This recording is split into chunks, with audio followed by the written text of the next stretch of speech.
Good evening to everybody. As you can see the syllabus, so there are usually say around about 10 to 12 or many times more than 15 questions also on the second part of publication, public administration and management. So the topics are principles of management. Second one is the planning. Third one is the organizing, authority, delegation, control, human relations. And already we have discussed responsive administration and e-governance.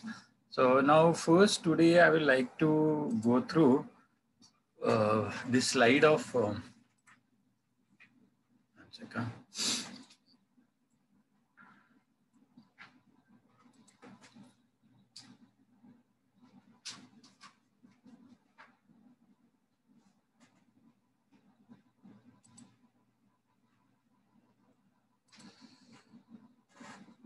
Everybody is able to see this slide?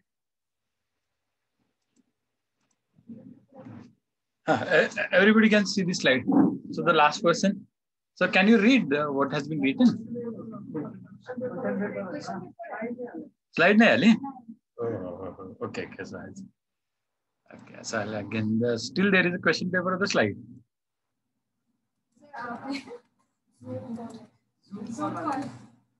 Can you see the slide? No.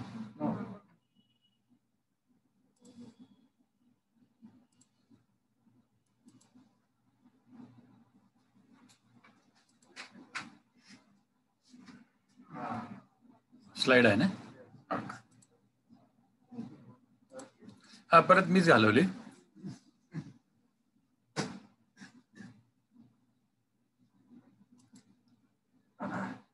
now you can see the slide. The slide is not coming. So management definition you can say. Okay, so can you read? Okay. So see, there are certain principles of the management and they are asking the first, as usual, definition of the management.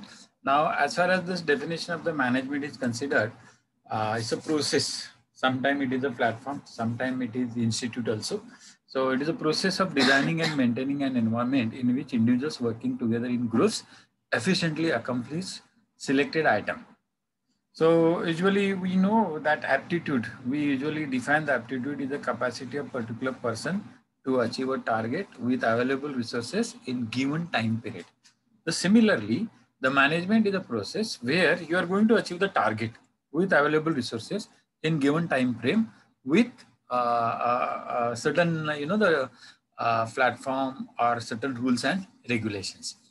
So management is the process of getting things done through and with people in organization. And management is accomplishment of objectives utilizing main machineries and money. So now this particular thing, main machinery and money is very important aspect because in management, these are considered the 3 M's. So what are the important 3 M's of the management? Many times this question has been asked in the examination. So the answer is main machinery and money. Then another M's are there, no? See here, they are given almost around about here, the main, the material, machinery, money, methods, motivation, and minutes.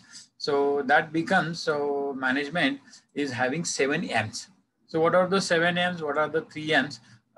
We can understand by this particular slide. The second slide, suppose we go, so then again, 5 M's are there. So various management experts are saying that minimum 3 M's, maximum 7 M's, and the most important 5 M's are there: main, machine, and method, material, and money. So management mainly focuses on manage main tactfully because other M's information are mobilized based by main. So the only live energy will be in the main. Others are what we can call as a that formal energy. In a main, there will be the informal energy. You might not be able to control it, but the energy in other things can be controlled properly. Then again, these are the various slides. We will be giving the different approach of the management and its principles. So basically, we have seen that there are the 14 principles of the management as told by Henry Fayol. So then, father of management is Henry Fayol. Then we know father of scientific management is F.W. Taylor. Then mother of management, scientific management is Mary Parker Follett. So then they are asking questions based on that Luther Gulick also. The administrative principles as told by the Max Weber are also used in the management. So we have seen the difference between the administration and management. So likewise, why administration requires management? And we have seen clearly administrators are the particular institute which usually make certain policies. And to implement that policies, we need bureaucracy. And if we use the principles of the management in the bureaucracy, or the bureaucracy uses those principles of the management, then bureaucracy can achieve the whatever the goal has been set for it. So what is management again here? So management plays leadership role. Then title and position of power is decided in the management. Then task management, discipline and responsibility, academic, government, a group of managers. So I told you the definition of the aptitude. So that Union Public Service Commission, UPSC, has said that when we are going to select a candidate as an administrator, we are going to find out his or her aptitude. So aptitude is nothing but it is related to the managerial skills. So what are those? What is the definition of aptitude? Similarly, it can be used over here. So again, I repeat, aptitude is a process where set goals are achieved. So task management is nothing but the set goals. They are achieved with available resources by on the basis of certain rules and regulations in given time frame. Similarly, in the management, the leadership role, that is again, you can say then decides rules and regulations. Title and position of power, then hierarchy is also part and parcel. Task management is nothing but the objectives, and disciplined and in a manner, disciplined manner it has to be. So I used to tell you always that when you are preparing for any competitive examination, you have to first classify the syllabus, then compare the concepts in various topics and subtopics, interlink them, that is interdisciplinary approach, and then study holistically, you will be able to find out the answer correctly. Similarly, in the management, there need to be the discipline. So whatever the goals we want to achieve or whatever the task we have to finish, so the first you have to classify the task. So what is the classification here? Decide the goals, then prioritize it. So which one has to be achieved first, second, third, like that. Then allocate the time and the resources for that. And then start implementing, supervise it. If the progress is not done properly, then do appraisal. Again, redefine it. Then redistribute the resources, time, and again try to achieve that. So this is a continuous process of modification to achieve the target. And so that is why it has, so you can say, some difference with management. So administration is academic or government or a group of managers, but management is execution. And in the management, from the top to the bottom, everybody will be included. How is leadership a part of management and administration? So the question has been asked like this. So not necessarily about being in charge, instead being inspirational. So in administration, usually there is authority and the person is the boss. Now here it is not like that. In a management, the leader is always part and parcel of the executive.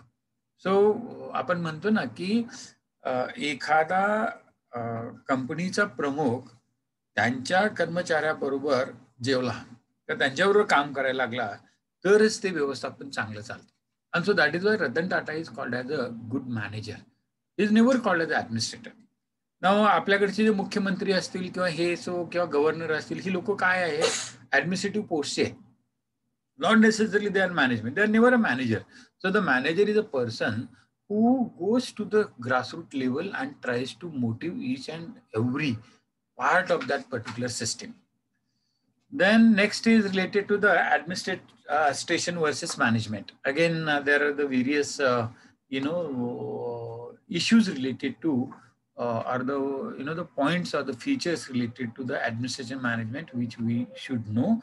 So the first, administration, it is the process of determining the objectives. So that is policy making. Management, it is the process of planning the work.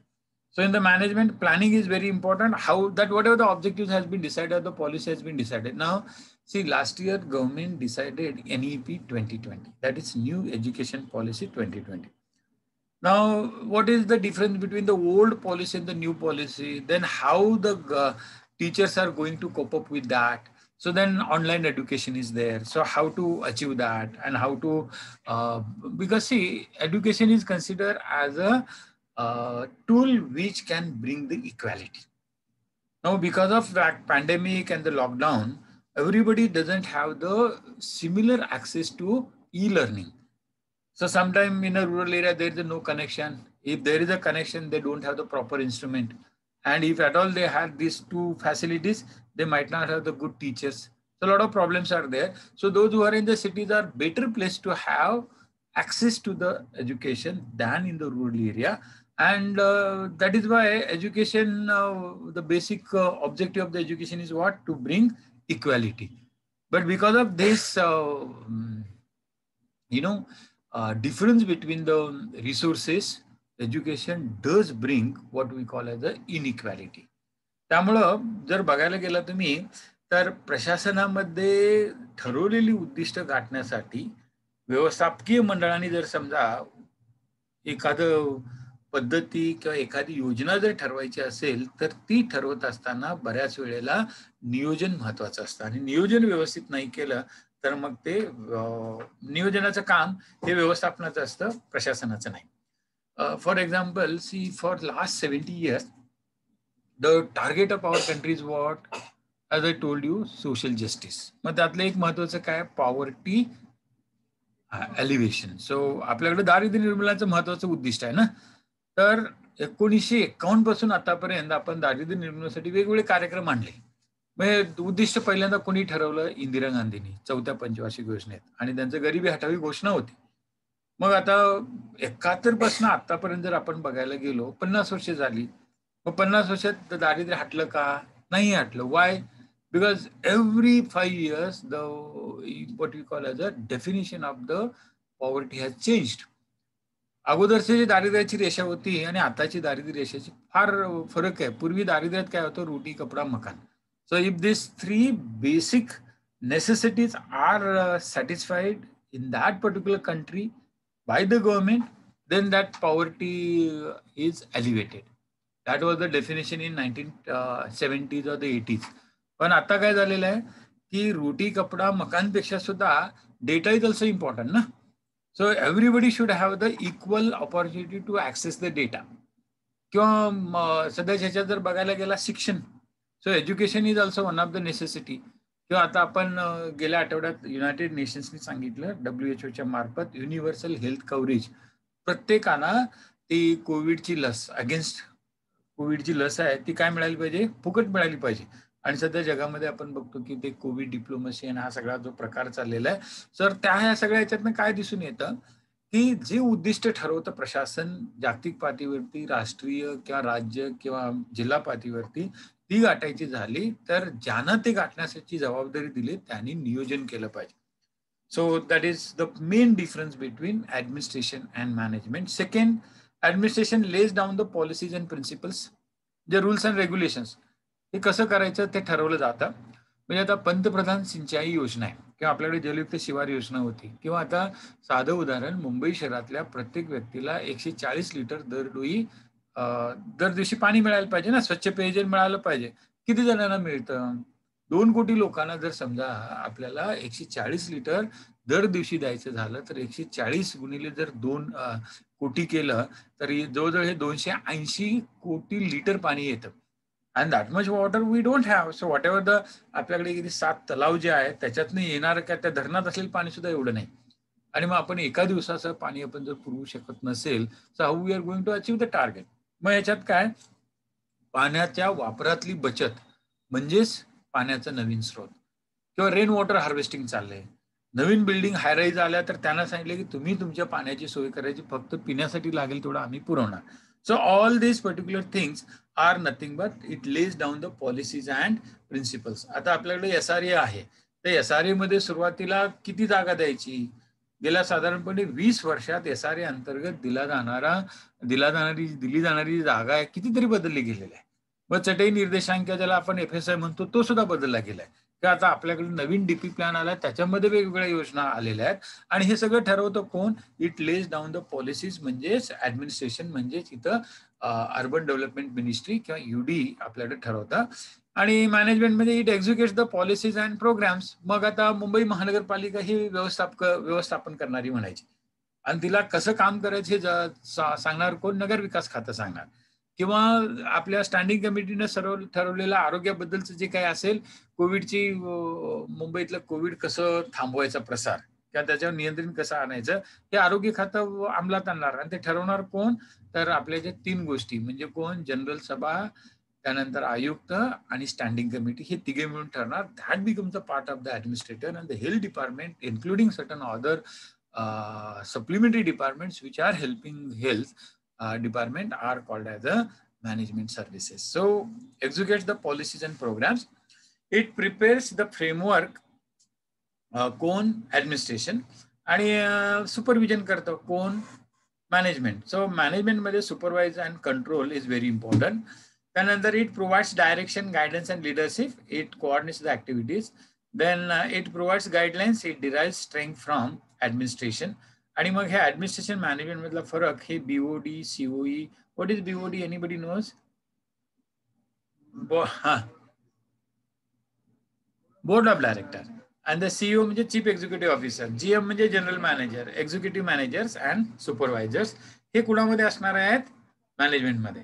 आणि इकडे administrative मध्ये कोण असणार आहेत? Secretary, joint secretary, principal secretary, deputy secretary, असं करत ती सगळी मंडळी येणार. So we should know about that.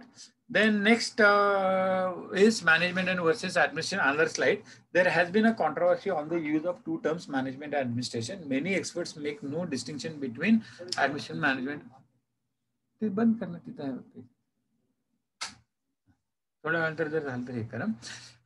Several American writers consider them as two distinct functions. मग आपल्याला the difference between management and administration has been first told by whom? So American thinkers. And these 3 points view are explained below. So what is the difference between administration? Administration is above management. According to this viewpoint, administration is a top level function while management is a lower level function. Administration is determinative function concerned with laying down the objectives and policies of an organization. Management is as an executive doing. So ह्या ह्याच्यातनं आपल्या लक्षात येईल की supervision किंवा top level administration, lower level management. Than thinking किंवा thought process जो असेल तो मॅनेजमेंटचा, ऍडमिनिस्ट्रेशनचा. आणि एज्युकेशन मॅनेजमेंटचा. त्यानंतर इथे अजून परत हे 9 ह्याच्यामध्ये दिलेत. ह्या स्लाइड तुम्हाला आल्या की तुम्हाला लक्षात येईल ते वारंवार एकाच ह्याच्यातल्या फरकाबद्दल वेगवेगळी माहिती अशा 5-7 स्लाइड्स आहेत. मग आता नेचर. ऍडमिनिस्ट्रेशनचं काय? डिटर्मिनेटिव्ह थिंकिंग. मॅनेजमेंटचं काय? एक्झिक्युटिव्ह. टाईप ऑफ वर्क काय? पॉलिसी. इकडे काय? Implementation. Levels of authority, top level आणि इकडं middle and lower level. Public opinion and outside opinion impacts or influences authority. Here it is not. Then influence sources. Then direction of human. Then efforts, direction of human efforts, not directly concerned administration मध्ये पण actively concerned.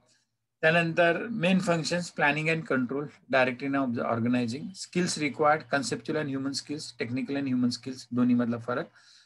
Usage of the utilitarian value used in government and public sector administrator in charge. Business organization वरती management महत्वाचं आहे. आणि designations मगाशी भेटल्याप्रमाणे officer, secretary, commissioner, इकडं management किंवा बीओडी आणि मग आपण भेटलं सीईओ, सुपरवायझर, ही अशी पदं असतात. What is the scope of the management. आणि आपण मगाशी बघितलेलं की 3 M पासून बेसिक त्या 7 M पर्यंत जातात. मग त्यातले महत्वाचे 5 M.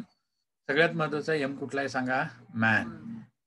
That human power, the humanities, किंवा त्याला आपण HR म्हणतो, human resources, they are the important. And to assist this, काय असतं ते HR मध्ये एफिशियन्सी आणायची, HR मध्ये कॅपॅसिटी बिल्डिंग करायचं. आणि एफिशियन्सी आणण्यासाठी आणि कॅपॅसिटी आणण्यासाठी HR ला आपण स्किल द्यावं लागतं. So development of skill in population to bring efficiency as well as efficacy. Efficiency आणि एफिकसी मधला फरक माहिती असेल, त्या कोविडमुळं त्या वॅक्सिनमध्ये तुम्हाला समजलं असेल. आणि युटिलिटरीन व्हॅल्यू आली पाहिजे त्या HR मध्ये. थोडक्यात मनुष्यबळामध्ये जर मूल्य आणलं तर त्यातनं मूल्य आणायचं म्हणजे कौशल्य विकास करायचा. आणि मग असा कौशल्य विकास केलेलं जे HR असतं तर तेच ह्या मॅनेजमेंट मधला सगळ्यात महत्वाचा M. साधा ज्याला आपण प्रशिक्षण दिलेलं नाही, नुसतं भरती केलाय तर तो मनुष्यबळामध्ये येत नाही. ज्याला आपण प्रशिक्षण दिलंय, कौशल्य विकास केलेला आहे आणि त्याच्यामध्ये थोडक्यात तो साक्षर आहे, त्यातला सगळ्या याची जाण आहे किंवा तो आत्मा हा शब्द वापरतात. मी मध्यंतरी आपल्याला सांगितलं होतं, की आत्मा is very important as far as a management is consider. मग त्या आत्म्यातला ए म्हणजे काय? It's a alertness, awareness, attitude, aptitude. M म्हणजे काय? मेंटॅलिटी. किंवा त्याच्या अगोदर टी येतं. टी म्हणजे काय? थॉट. आणि नंतर ए जो आहे त्याच्यामध्ये आपण ज्याला ॲक्शन, अप्रोच, ॲजिलिटी आणि ॲस्पिरेशन म्हणतो. मग अशी जर समजा 10 वैशिष्ट्य एखाद्या लोकसंख्येमध्ये आपण निर्माण केली, तर त्या लोकसंख्येचं कशात रूपांतर होणार? मनुष्यबळात. आणि that particular human resources is considered as one of the important M of the management. मग ते मनी म्हणजे कॅपिटल इज इम्पॉर्टंट आणि कॅपिटल असल्याशिवाय काही गोष्टी करता येत नाहीत. त्यानंतर मटेरियल, जर समजा आता तुम्हाला माहिती असेल की आता 5G टेक्नॉलॉजी आपल्या देशात येत नाही. कितीतरी प्रयत्न चाललेले आहेत. आपल्यापेक्षा म्हणजे काही मागास देश आहेत त्यांच्यामध्ये काय आहे की 5G आलेलं आहे. For example Sri Lanka, Bangladesh. फार कशाला आपल्याकडे आता ते पेट्रोलची उदाहरणं घ्या. What are the prices of petrol in our country? They are almost 28 rupees more than Nepal, almost 30 rupees more than Bangladesh. We supply petrol to Bhutan. Bhutan is 100% dependent on India for the petrol supply. But the prices of petrol in Bhutan are almost 58 rupees per liter. And in our country, it is almost touched 100. मग हे material जे आहे का असं होतंय? तर material management आपल्याकडे व्यवस्थित केलं गेलं नाही.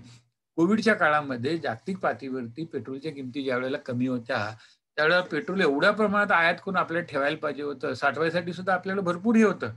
पण somehow the government did not केलं नाही असं नाही, पण पाहिजे तेवढं लक्ष दिलं नाही. आणि आता काय झालं की लॉकडाऊन काय झालं उठवल्यामुळं बिनकामाची फिरणारी सुद्धा जास्त झालेत. And so that is why the utilization of the ज्याला आपण म्हणतो ना की fuel has been increased a lot. आणि मग त्यामुळे त्या किमती वाढल्यात. आणि another thing is that government considers this as a one of the important source of a revenue. म्हणजे त्यातला कस्टम्स. आंतरराष्ट्रीय पातळीवरती सध्या भारत सरकारला फक्त 28 रुपये लिटरनी डिझेल किंवा पेट्रोल दोन्हीचा रेट एकच असतो, त्यांनी मिळतं. मार्केटमध्ये कितीला येतं ते? 100ला. मग 72 रुपये कोण घेतं? तर त्या 72 रुपये मधले जवळजवळ 40 रुपये केंद्र सरकार आणि उरलेले 32 रुपयेपैकी 20 रुपये राज्य सरकार, 12 रुपये आपल्या स्थानिक स्वराज्य संस्थांना राज्य सरकार देतं. तर हा सगळा जो काही भाग आहे, so that is why it is considered one of the source. So the material management आपल्याकडे असलेलं किंवा आता लिथियम बॅटरीज, लिथियमच्या खाणी भारतात तर लिथियम नाही आहे. मग चायनाने काय केले? जगात ज्या लिथियमच्या खाणी आहेत 80 ते 90% खाणी आपल्या ताब्यात घेतली त्या देशातल्या. आणि त्यामुळं China is leading as far as a lithium batteries are considered. आणि भविष्य काळामध्ये ज्यावेळेला आपण तुम्हाला माहिती आहे टाटा नेक्सॉनची गाडी काल मार्केटमध्ये आली. किंमत त्यांनी 14 लाख रुपये ठेवलेली आहे. आता एवढी जास्त का? तर त्या बॅटरीमध्ये जर त्या बॅटरी ज्या असतील त्या लिथियम बॅटरीज असणार आहेत. आणि त्या लिथियमची किंमत एवढी आहे कारण रिचार्ज करायचा जास्त वेळ म्हणजे कुठलीही इलेक्ट्रिसिटी जास्त काळ साठवून ठेवायची झाली तर सगळ्यात एफिशियंट लिथियम आहे. मग ते लिथियम आपल्याकडे उपलब्ध नाही आहे. मग आपण even today we are dependent on so many countries as far as the supply of the lithium batteries. आणि मग त्यातनं आपलं परावलंबित्व वाढतं. मग सिमिलरली मशिनरी, तंत्रज्ञान तसं पाहिजे. म्हणजे मंगळ ग्रहावरती गेल्या आठवड्यामध्ये जवळजवळ 4 ते 5 देशांची अवकाशाने गेली. आणि त्या अवकाशाने जायला त्यांना किती वेळ लागला? तर साधारणपणे काही लोकांनी 2 महिन्यात, काही लोकांनी 3 महिन्यात. पण भारताचं एक मंगळयान गेलं होतं. ते जायला आपण 324 दिवस नेलं. आणि ते का नेलं? तर आपल्याला त्यासाठी लागणारी जी काही क्रायोजेनिक टेक्नॉलॉजी किंवा डीप स्पेसवर नेटवर्क म्हणतात ते नव्हतं. आणि त्यासाठी मग ते आपण ते फिरवत नेलं. मग असं फिरत गेल्यामुळे त्याला वेळ लागला. But again so the machinery आपल्याकडे जर चांगली असेल, फॉर एक्झाम्पल गलवान खोऱ्यामध्ये चायनानी आपल्यावरती काय म्हणतात ट्रेस पासिंग केले हे समजायलाच आपल्याला वेळ लागला. का? तर त्यासाठी लागणारी ड्रोन आपल्याकडे नव्हतीच. आणि ती ड्रोन आपल्याला सांगितलं होतं इस्रायलने सांगितलं आम्हाला देतो, पण आपल्या अगोदर त्यांनी चीनलाच देऊन टाकली. त्यामुळे त्यांना अगोदर समजलं नाही, आपल्याला समजायला खूप खूप वेळ लागला. And so that is why the machinery is important. Methods, मग मेथड्समध्ये intention of that particular management what you can call as a system is important. मग इंटेन्शन आपल्याकडे बऱ्याच वेळेला बघतो की शुद्ध हेतू नसतेच. हेतू शुद्धता आपल्या प्रशासनात घ्या, व्यवस्थापनात नसतेच. त्यात अगोदर आपल्याला त्या मेथड्समध्ये पहिल्यांदा टक्केवारीच बघतात. मग त्या ह्याच्यामुळं एकंदरीत बघायला गेला तर जो एलिमेंट ऑफ एफिशियन्सी, एफिशियन्सी आणि प्रॉडक्टिव्हिटी आणि त्यातनं युटिलिटी हे सगळं आणायचं झालं व्यवस्थापनानुसारचं, तर आपल्याकडं मॅनेजमेंट करताना म्हणजे मॅनेजमेंट असलं म्हणजे आपल्याला असलेलं मनुष्यबळाचं मॅनेजमेंट व्यवस्थित आपण करत नाही, मटेरियलचं करत नाही, मशिनरीचं होत नाही, मेथड सुद्धा आपल्याकडे बरोबर नसतात आणि भांडवलाच्या बाबतीमध्ये आपण नेहमीच मागे राहिलेलो आहे. आणि अशामुळं ह्या पाचीकडे जर जास्त लक्ष दिलं आणि त्यातल्याच मनुष्यबळाचा विकास जर चांगला केला तर निश्चितच management as an economic resources किंवा आता आपण म्हणतो की पॅन्डेमिकच्या काळामध्ये भारताच्या अर्थव्यवस्थेमध्ये 30% घट झालेली आहे. मग ती 2021 मध्ये भरून काढायला पाहिजे. So we are trying to make it, but आपण कसं भरून काढतोय? आपल्याकडे जे आहे त्याचं खाजगीकरण करतोय. LICचं खाजगीकरण करायचं चाललेलं आहे. ONGCला भाग विकला जाणार आहे. And so that is becoming our majority of what we are emphasizing on that for generating the capital. That should not have been. तर कॅपिटल कसं जनरेट करायला पाहिजे? मग ते गुगल असेल, ॲपल आहे, मायक्रोसॉफ्ट आहे किंवा आपल्याकडे TCS आहे, विप्रो आहे. So they are generating the capital the way they are generating त्या पद्धतीनं करायला पाहिजे. आणि आपल्याकडे त्याच्याकडे म्हणजे म्हणता येणार दुर्लक्ष होतंय, but somehow we are not able to catch the bus. आणि त्याच्यात सगळ्यात अडचण काय असेल तर आपल्याकडं धोरणं चांगली म्हणजे ऍडमिनिस्ट्रेशन चांगलं आहे, पण मॅनेजमेंट त्या पद्धतीचं किंवा त्या दर्जाचं नाही आहे. And so management as a class or elite, managers constitutes a class of professionals who are elite all over the world. The manager is a person who has people working under him that could be in any part of the activity. Then the evolution of the management thought. मग आपण जसं प्रशासनाचा विकास 5 टप्प्यात झाला आणि तो होत असताना राज्यशास्त्रातनं प्रशासन आलं हे आपण बघितलेलं आहे. So likewise administration is both what we know is art as well as a science. And then आपण मागे काही बघितलं की न्यू पब्लिक मॅनेजमेंट. तर सध्या आपण लोक प्रशासनाच्या ऐवजी लोक व्यवस्थापन म्हणतो. आणि मग ते का? सो सिमिलर आपण जे बघितले 5 टप्पे जे विकासाचे होते कुणाच्या प्रशासनाचं, तर त्याच वेळेला त्याची सांगड व्यवस्थापनाशी घातली गेली आणि मग त्याचे एकंदरीत त्यांनी 4 टप्पे दिलेले आहेत. पहिला टप्पा जो आहे it is a pre scientific management period. So during that period, who had done the contribution? Roman Catholic Church, military organizations, writers like Charles Babbage, James Watt, etc. म्हणजे साधारणपणे युरोपमध्ये औद्योगिक क्रांती व्हायच्या अगोदर जे काही व्यवस्थापन होतं त्याला प्री सायंटिफिक मॅनेजमेंट म्हणायचं. आताच आपल्याकडे 19 फेब्रुवारीला शिवजयंती झाली आणि शिवाजी महाराजासारखा दुसरा कोणीही व्यवस्थापक नव्हता असं म्हटलं जातं. So whatever the odd resources or scanty resources he had, but he used them. 1000 सैन्य आहे आणि औरंगजेबचे 1 लाख आहे. तर 1000 सैन्यांचं पुरेसं होतं त्या 1 लाखांना दमवण्यासाठी. So you have to use your resources very wisely so that you can take the maximum output. आणि हा अप्रोच जो होता तो प्री सायंटिफिक मॅनेजमेंटच्या पिरियड मधला. म्हणजे बाहेर लांब जायची गरज नाही. आपल्याकडे शिवाजी महाराजांचं जे गनिमी काव्याचं किंवा इतर जे व्यवस्थापन होतं म्हणजे अगदी त्यांच्या सैन्यामध्ये मुस्लिमांची संख्या जास्त होती आणि त्यांनी त्यावेळेला ठरवलं होतं की राज्यकारभार चालवायचा झाला तर सैन्य बळापेक्षा महसुली प्रशासन तुमचं चांगलं पाहिजे, म्हणून त्यांनी ते अष्टप्रधान मंत्रिमंडळ आणलं होतं. सो म्हणजे अगदी स्वतःच्या पोराला सुद्धा संभाजी महाराजांना सुद्धा त्यांनी आपला वारस आहे की आपला माणूस आहे म्हणून त्यांना कधीही काय म्हणतात त्याला ते झुकतं माप दिलं नाही.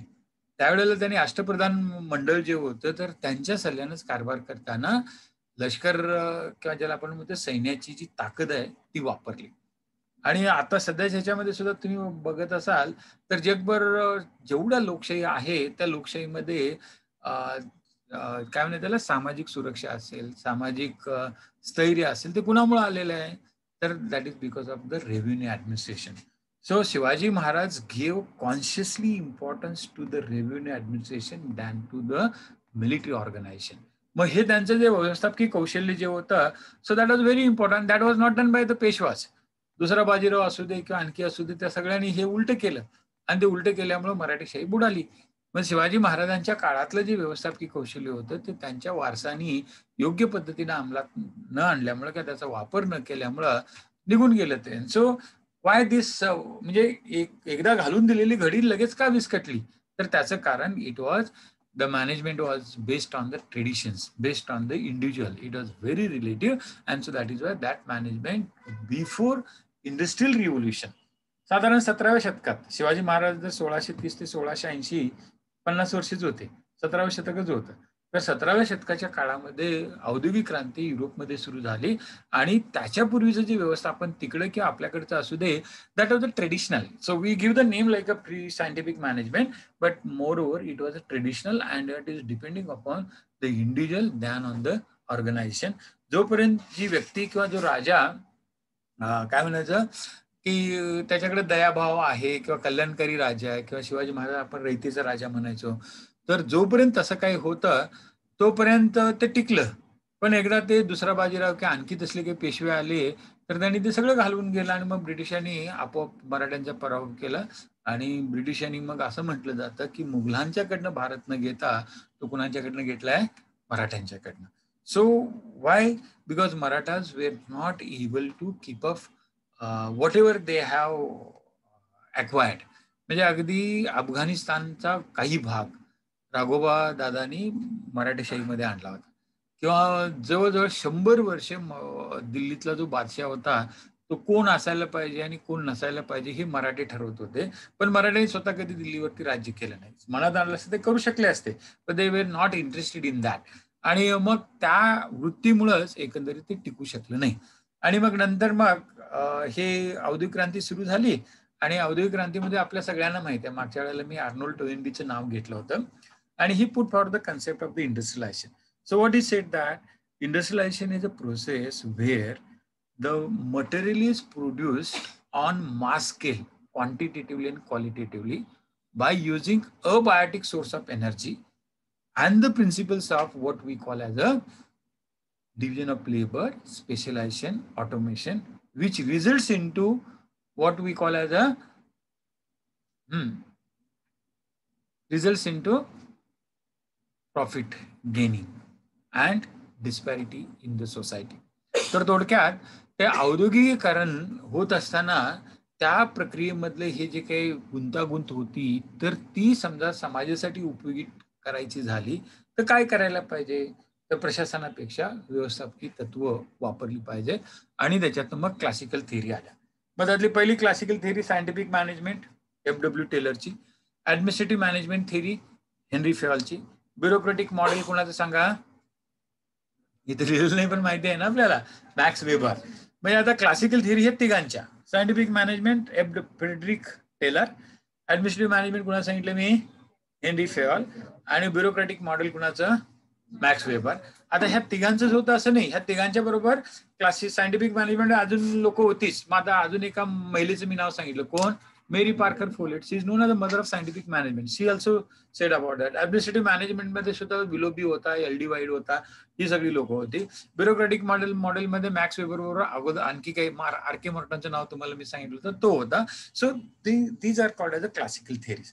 मग हा क्लासिकल थिअरीज कधीपर्यंतच्या होत्या? तर साधारणपणे दुसऱ्या महायुद्धापर्यंतच्या, किंवा काही जण ते दुसऱ्या महायुद्धाच्या काळापर्यंत सुद्धा होतात असं म्हणतात. तर औद्योगिक क्रांतीच्या पूर्वी प्री सायंटिफिक, औद्योगिक क्रांती ते पहिलं दुसरं महायुद्ध क्लासिकल थिअरी, आणि नंतर मग न्यू क्लासिकल थिअरी आल्या. त्या कधीपर्यंत? 1990 किंवा 20व्या शतकाच्या शेवटापर्यंत मांडल्या जातात. आणि त्यातला हॉथरॉन एक्सपेरिमेंट होता. आणि त्या हॉथरॉन एक्सपेरिमेंटमध्ये लोक किती चांगलं काम, म्हणजे किमान लोक मॅक्झिमम. मागं मी तुम्हाला सांगितलं होतं ऍपलचं सध्या जे GDP आहे किंवा ऍपलचं जे मूल्य आहे ते हार्डली 7-8 हजार लोकांच्या वरती आहे आणि भारताचे अर्ध आहे आणि आपल्याकडे 140 कोटी लोक आहेत आणि आपण तेवढं करत नाही. So like that. And the modern theory म्हणजे आताच्या, and that is systems approach, contingency approach. आणि मग ते आपण पुढे बघूया आणि परीक्षेत याच्यावरती प्रश्न येतात.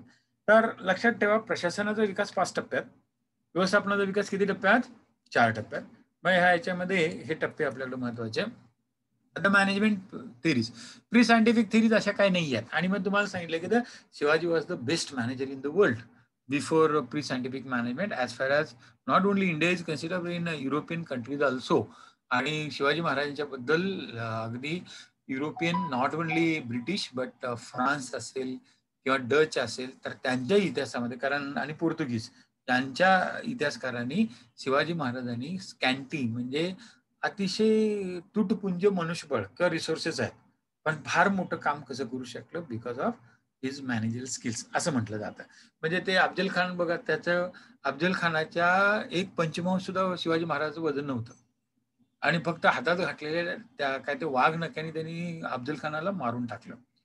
किंवा ते सिद्धी जवाहरचं जवळजवळ काहीतरी 3.5 लाखाचं सैन्य पन्हाळ्याला वेढा घालून होतं आणि महाराजाबरोबर पन्हाळ्यावरती होती किती, साधारण 150 लोक होती आणि त्या 150 लोकांनी एवढ्यांना गुंगारा दिला आणि त्यात मग ते बाजी बुरबुणी ह्या सगळ्यांना थांबून ठेवलं आणि शिवाजी महाराज सुटले. आग्र्यावरनं सुटका ते असले, ते औरंगजेबाने कधी स्वप्नात सुद्धा आणलं असला कधी प्रकार होईल. So he did that. तर राजा जयसिंगाला 23 किल्ले शिवाजी महाराजांना द्यावे लागले. त्यावेळेला सुद्धा ही डिड नॉट हेजिटेट. तेव्हा शिवाजी महाराजांचे वडील शहाजी महाराजांना अटक केलं होतं. त्यावेळेला वडिलांना सोडवण्यासाठी त्यांनी जिंकलेले 10 पैकी 5 किल्ले आदिलशाहीला त्यांनी मागं पुढे न बघता वडिलांच्यासाठी देऊन टाकले आणि नंतर मग दक्षिण विजय म्हणजे ज्याला आपण म्हणतो ना, त्यांचा राज्याभिषेक झाला आणि त्याच्यानंतर दक्षिण विजय करून अगदी तंजावर पर्यंत त्यांनी मराठीशाही पसरवली होती. किंवा मध्ये पैसे नाहीत आपल्याकडं, मग सुरतेची लूट करायला ही डिड नॉट हेजिटेट. मग हा सगळा जो काही भाग आहे, so that is consider as a visionary leader किंवा त्याच्यातनं त्यांच्याकडे ते मॅनेजर स्किल्स. आता हे प्री सायंटिफिक थेरीज मध्ये येतं, but that pre scientific theories depend on the capability of the individual. एखाद्या माणसाचा पराक्रम किंवा शौर्य हेच त्या काळातल्या व्यवस्थापनाचा आधार होता. पण क्लासिकल थेरीमध्ये आपण मगाशी बघितल्याप्रमाणे टेलरची कुठली सायंटिफिक मॅनेजमेंट थेरी, फेयॉलची ऍडमिनिस्ट्रेटिव्ह थेरी, वेबरची ब्युरोक्रॅसिक थेरी आणि बिहेवियरल थेरीज म्हणजे आपण म्हटलं निओ क्लासिक, मग त्याच्यामध्ये human relations theory, behavioural science theory आणि मध्ये ह्युमन रिलेशन्स थेरी म्हणजे ते तुम्हाला माहिती आहे ना, अब्राहम मास्लो येतो, बरीच लोक आहेत आणि त्याच्यात आपल्याला ज्या वेळेला पर्सनल मॅनेजमेंट आपण बघू त्यावेळेला त्याचा अभ्यास आपला होईल. आणि मॉडर्न मॅनेजमेंट थेरीमध्ये quantitative theory, systems theory, contingency theory, official theory, म्हणजे इथं दिलेल्या तुमच्या डोळ्यापुढे 9 थेरीज आहेत आणि ह्या 9 थेरीमध्ये 9 तत्व किंवा त्यांचं काय आहे किंवा त्यांची उदाहरणं त्याच्यावर आधारित आपल्या परीक्षेत प्रश्न येतो, तोही आपण बघूया. आता परत इथं जोडाजुळवा म्हणून प्रश्न आला तर टेलरनी कुठली थेरी मांडली? Scientific management. वेबरनी कुठली? Bureaucratic organization. फेयॉलची कुठली? Management function theory. लुथर गुलिकची activities of management. So this is very important. Luther Gulick said that management is the executive wing of administration. आणि त्यावरती आधारित. आणि Mary Parker Follett participative management, म्हणजे आपण म्हणतो ना लोक काय ते रिस्पॉन्सिव्ह प्रशासन जे म्हटलं जातं, की महात्मा गांधींचा एक उद्देश होतं की प्रशासनातला लोकांचा सहभाग वाढला तर कायद्याचं राज्य जे आहे किंवा कायद्याचा लोकांच्या दैनंदिन जीवनातला हस्तक्षेप कमी होतो आणि त्याचाच आधार हा त्या मेरी पार्कर फोलेटच्या तत्वात येतो आणि पार्टिसिपेटिव्ह मॅनेजमेंट बनायचं. Elton Mayo Hawthorne effect, McGregor, Douglas McGregor, theory X and theory Y. ही भानगड काय आहे तर पोलीस प्रशासन किंवा मिलिटरी प्रशासन असेल तिथं theory X. So the postulate theory एक्सचा आधार काय आहे? माणूस मुळात आळशी असतो आणि त्याला शिक्षा करा, दंड करा, मगच ते काम करणार. आणि मग डग्लस मॅग्रेगरने सांगितलं की पोलीस प्रशासनामध्ये हे करावं लागतं किंवा मिलिटरी प्रशासन असेल त्याच्यात. आणि वाय थिअरीमध्ये काय आहे की माणूस मुळात खूप चांगला असतो, त्याला विश्वासात घ्या, पटवून सांगा, तुमच्यासाठी जीव द्यायला तयार होईल, मग त्याला काय म्हणायचं? Y theory. आणि ब्रिटिशांनी भारतावर राज्य करताना ह्या दोन्ही थिअरीचा वापर जो केला आणि त्याला आपण काय म्हणतो? Carrot and stick policy. गाजर दाखवायचं पण खायला द्यायचं नाही, खायला आलं की लगेच काठी मारायची.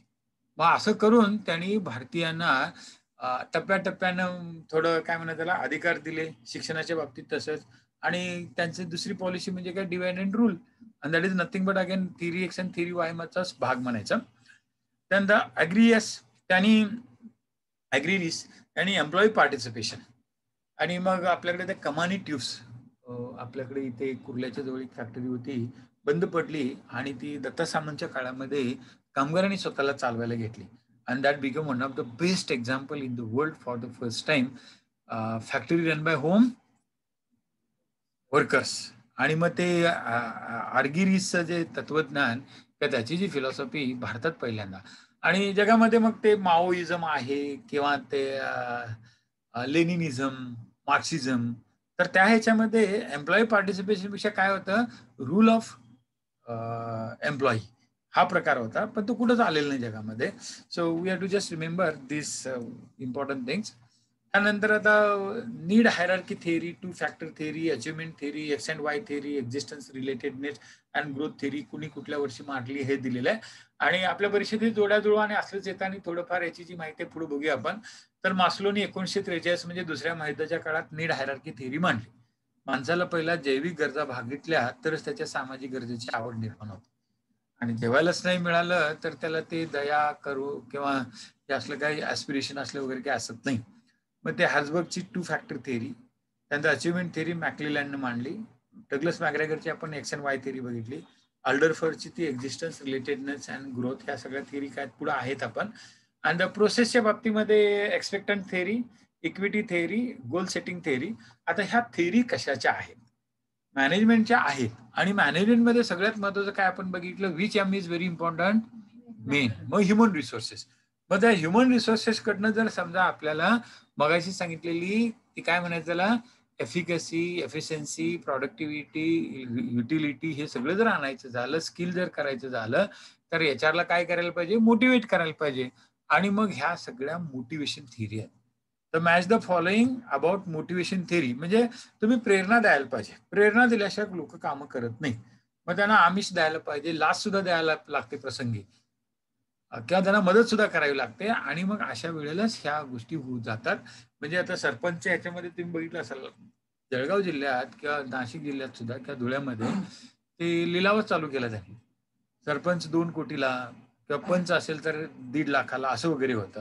आणि मग लोकांना काय आहे की सरपंच पद मिळतंय, तर पगार तर सरपंचाला किती असतं माहिती आहे का? तुमच्यापैकी अनेक जणांना माहिती नसेल, पण सरपंचाला पगार महिन्याला 1200 रुपये असतो.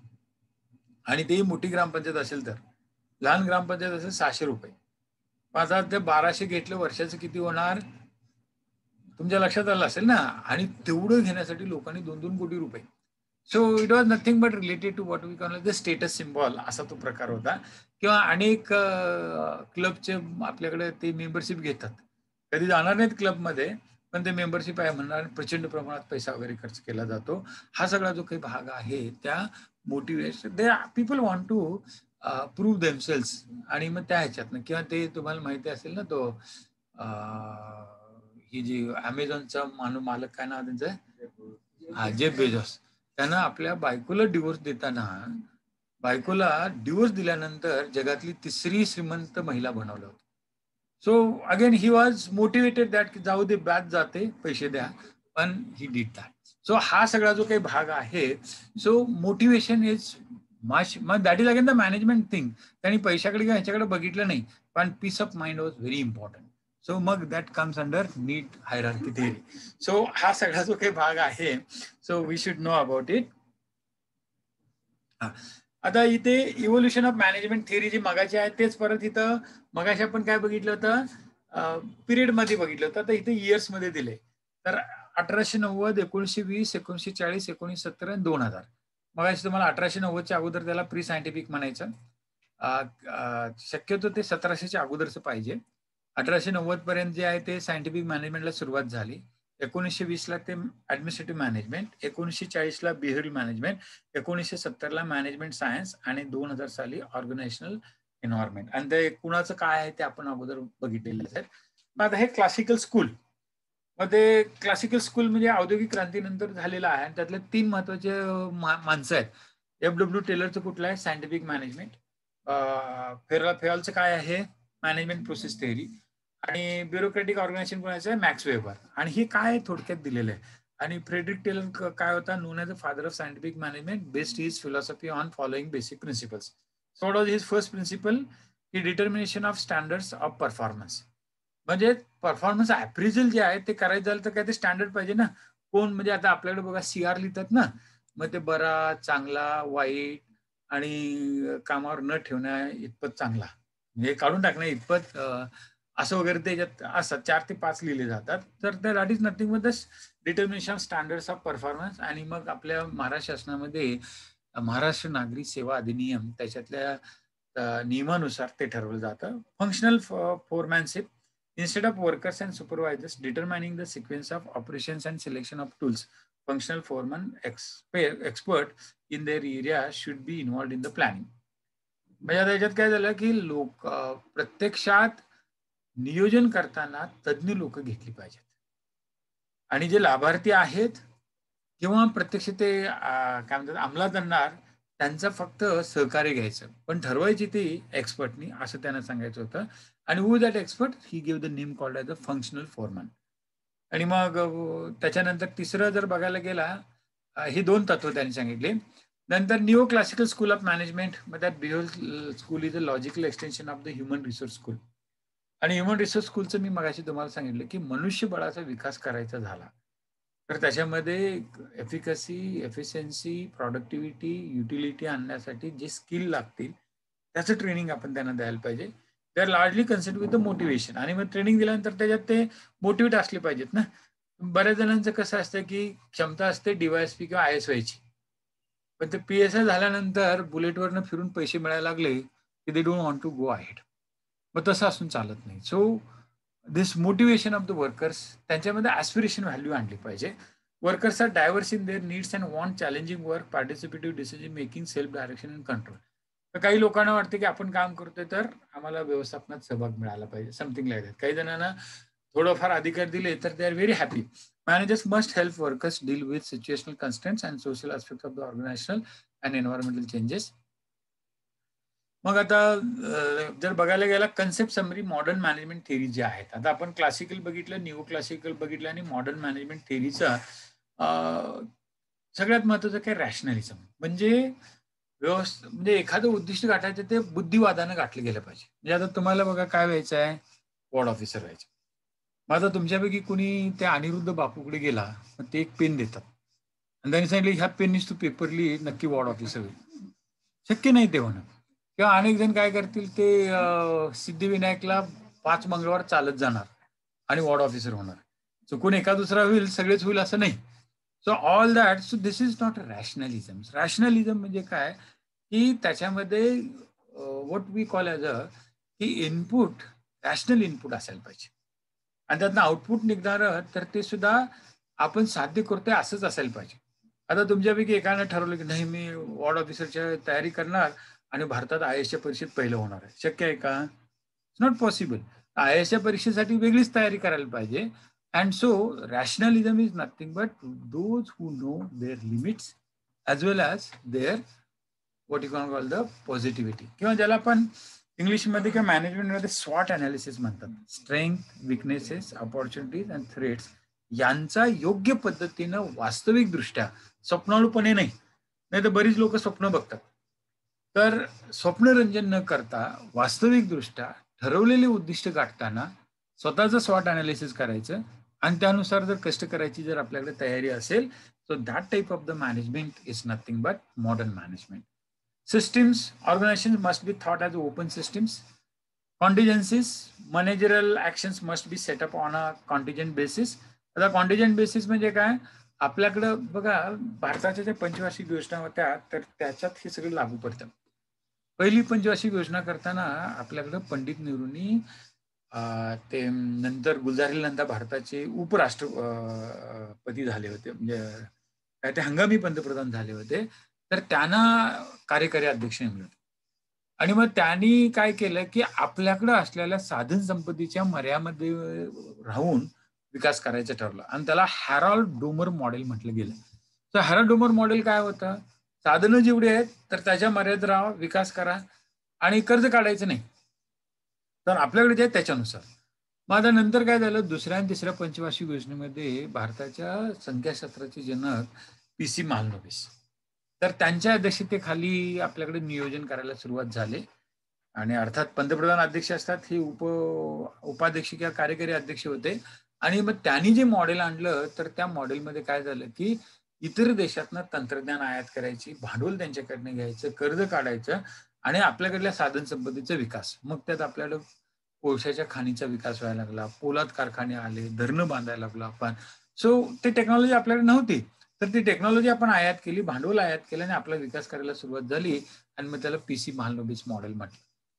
इंदिरा गांधींनी काय केलं की ते PC महालनोबिस किंवा लालबहादूर शास्त्री मध्ये आले होते पंतप्रधान होते तर त्यांना हे नियोजनावरती विश्वासच नव्हता. ते काहीतरी उगीच कागदावर करतात आणि त्यातनं खरा विकास होत नाही. खरा विकास व्हायचा झाला तर लोकांच्यातनंच ते नियोजन करायला पाहिजे. Not from the top but from the bottom. तर नेहरूंचं जे मॉडेल होतं तर ते सगळं म्हणजे पी.सी. मालनोबिस किंवा हॅराल्ड डोमर सगळं बाजूला टाकलं आणि पंडित लालबहादूर शास्त्रींनी हे काय म्हणतात त्याला ते पंचवार्षिक योजना बंद केल्या आणि त्यांनी ठरवले की नाही एका वर्षासाठीच आपली उद्दिष्ट ठरायची, गाठायला सुरुवात करायची. मग इंदिरा गांधी परत आल्यावर त्यांनी परत चालू केल्या आणि त्यासाठी त्यांनी ते वकील ब्रह्मानंद, ज्याला पण ॲलन आणि रुद्र म्हणून 2 असे अर्थतज्ञ होते, त्यांचं मॉडेल. आणि ते का स्वीकारलं तर मगाशी आपण ऐकली इंदिरा गांधीची घोषणा होती गरिबी हटाओ किंवा मिनिमम नीड्स प्रोग्राम त्यांनी सुरू केला आणि मग त्यासाठी पैसे पाहिजेत. मग ही योजना त्यांच्या वैयक्तिक होत्या आणि त्या कशासाठी होत्या तर त्यांची सत्ता राहावी म्हणून. मग त्यांनी सवंग लोकप्रियतेसाठी ज्या योजना राबवायच्या ठरवल्या त्यासाठी अर्थशास्त्राचा आधार. मग असा आधार द्यायला धनंजय गाडगिळी नाही म्हटलं, मग ॲलन रुदला आणलं आणि त्या दोघांनी मग इंदिरा गांधींना आर्थिक तत्वज्ञानावर आधारित त्या योजना कशा राबवायच्या ते दाखवून दिलं आणि त्यातनं मग ते 4थी, 5वी, 6वी योजना झाली. राजीव गांधीच्या काळात त्यांनी ठरवलं की नाही, the quantity is not important, quality should be there, use science and technology. Sam पित्रोडाला मदतीला घेतलं आणि वकील ब्रह्मानंद मॉडेलवरनं त्यांचं मग लोकांच्या दारात प्रशासन नेण्याची योजना सुरू झाली आणि दॅट वॉज कॉल्ड ॲज ज्याला आपण म्हणतो वकील ब्रह्मानंद मॉडेलवरती. त्यानंतर तुम्हाला माहिती असेल की 91ला सगळा गोंधळ झाला. मग पी.व्ही. नरसिंहराव, मनमोहन सिंग आलं आणि त्यांच्या दोघांचं मॉडेल आणि त्याला LPG मॉडेल म्हणतात, लिबरलायझेशन, प्रायव्हेटायझेशन, ग्लोबलायझेशन. मग अटल बिहारी वाजपेयी आले. त्यांच्या अगोदर ते चुकून पंतप्रधान झालेले देवेगौडा, IK गुजराल आणि त्यावेळेला मधु दंडवते आपल्या इथे दादरमध्येच राहायचे. तर त्यांचं योजना सुरू झाली होती, पंचवार्षिक योजना भारताच्या स्वातंत्र्याला 50 वर्ष मिळाल्यानंतर. आणि he was the first person to use Gandhism आणि मग त्याला न्यू गांधीइझम मॉडेल म्हटलं गेलं. आणि नव गांधीवाद मॉडेलमध्ये काय तर you just do the what you can call as a appraisal of the resources available with you आणि त्यानंतर जी साध्य करणारी उद्दिष्ट गाठायचा प्रयत्न करा. आणि दरम्यानच्या काळात मग आपण मग अशी मागच्या काही याच्यात बघितलं MDG आलं होतं, मग ते मिलेनियम डेव्हलपमेंट गोल्स आली होती. वाजपेयी त्या काळात पंतप्रधान होते आणि मग त्यांनी ठरवलं की आपण बरेच ते यांचं मॉडेल होतं ना कुणाचं अमर्त्य सेनचं, त्यानुसार सामाजिक क्षेत्रात गुंतवणूक करायची, आपला विकास होणारच. आताचं जे मॉडेल आहे ते कुणावरती जगदीश भगवतीचं. तर सामाजिक क्षेत्रापेक्षा काय करायचं की मोठ्या प्रमाणावरती भांडवल निर्मिती करायची आणि ती भांडवल निर्मिती केली की विकास होणार आणि विकास झाला की आपोआप तो झिरपणार, लोकांचा दर्जा किंवा त्यांना सुविधा वगैरे मिळणार. सो कॉन्टिजेन्सीज म्हणजे काय, managerial actions must be set up on a contingency basis. मग ते दर 5-5 वर्षाला हे बदलत गेलं ना, सरकार बदललं, साधनं बदलली, मॉडेल्स बदललं आणि मग दिस टाईप ऑफ द मॅनेजमेंट तत्कालीन गरज भागवण्यासाठी व्यवस्थापकीय कौशल्याचा वापर करण्याचं माध्यम म्हणजे किंवा पद्धत म्हणजेच मॉडर्न मॅनेजमेंट थिअरीज. त्यानंतर human needs, organisation must be design to consider a variety of individual needs. आणि मग आपण ते सुरुवातीला आपलं the basis of our discussion we started with welfare state, त्यानंतर social progress, social development, social empowerment आणि मग आता आपण सोशल जस्टिस. मग that is nothing but organisation must be design to consider a variety of individuals. आपल्याला CSR हा प्रकार काय नव्हताच, पण खाजगी कंपन्यांनी LPGच्या फायद्यामुळे मिळालेला जो नफा आहे त्यातले 2% पैसे त्यांनी कशावर खर्च करायचे, सामाजिक विकासावरती. हे कधी सुरू झालं, 2000 सालानंतर. अगोदर गेल्या पहिल्या साधारणपणे 50 असं काही नव्हतंच. मग आता CSRची जी संकल्पना आली ती ह्याच्यानुसार चाला असं वगैरे. त्यानंतर management science, quantitative tools may be useful in analysing managerial problems, त्याचा वापर करायचाच. And sources of contribution, useful ideas have been contributed many different views of the management.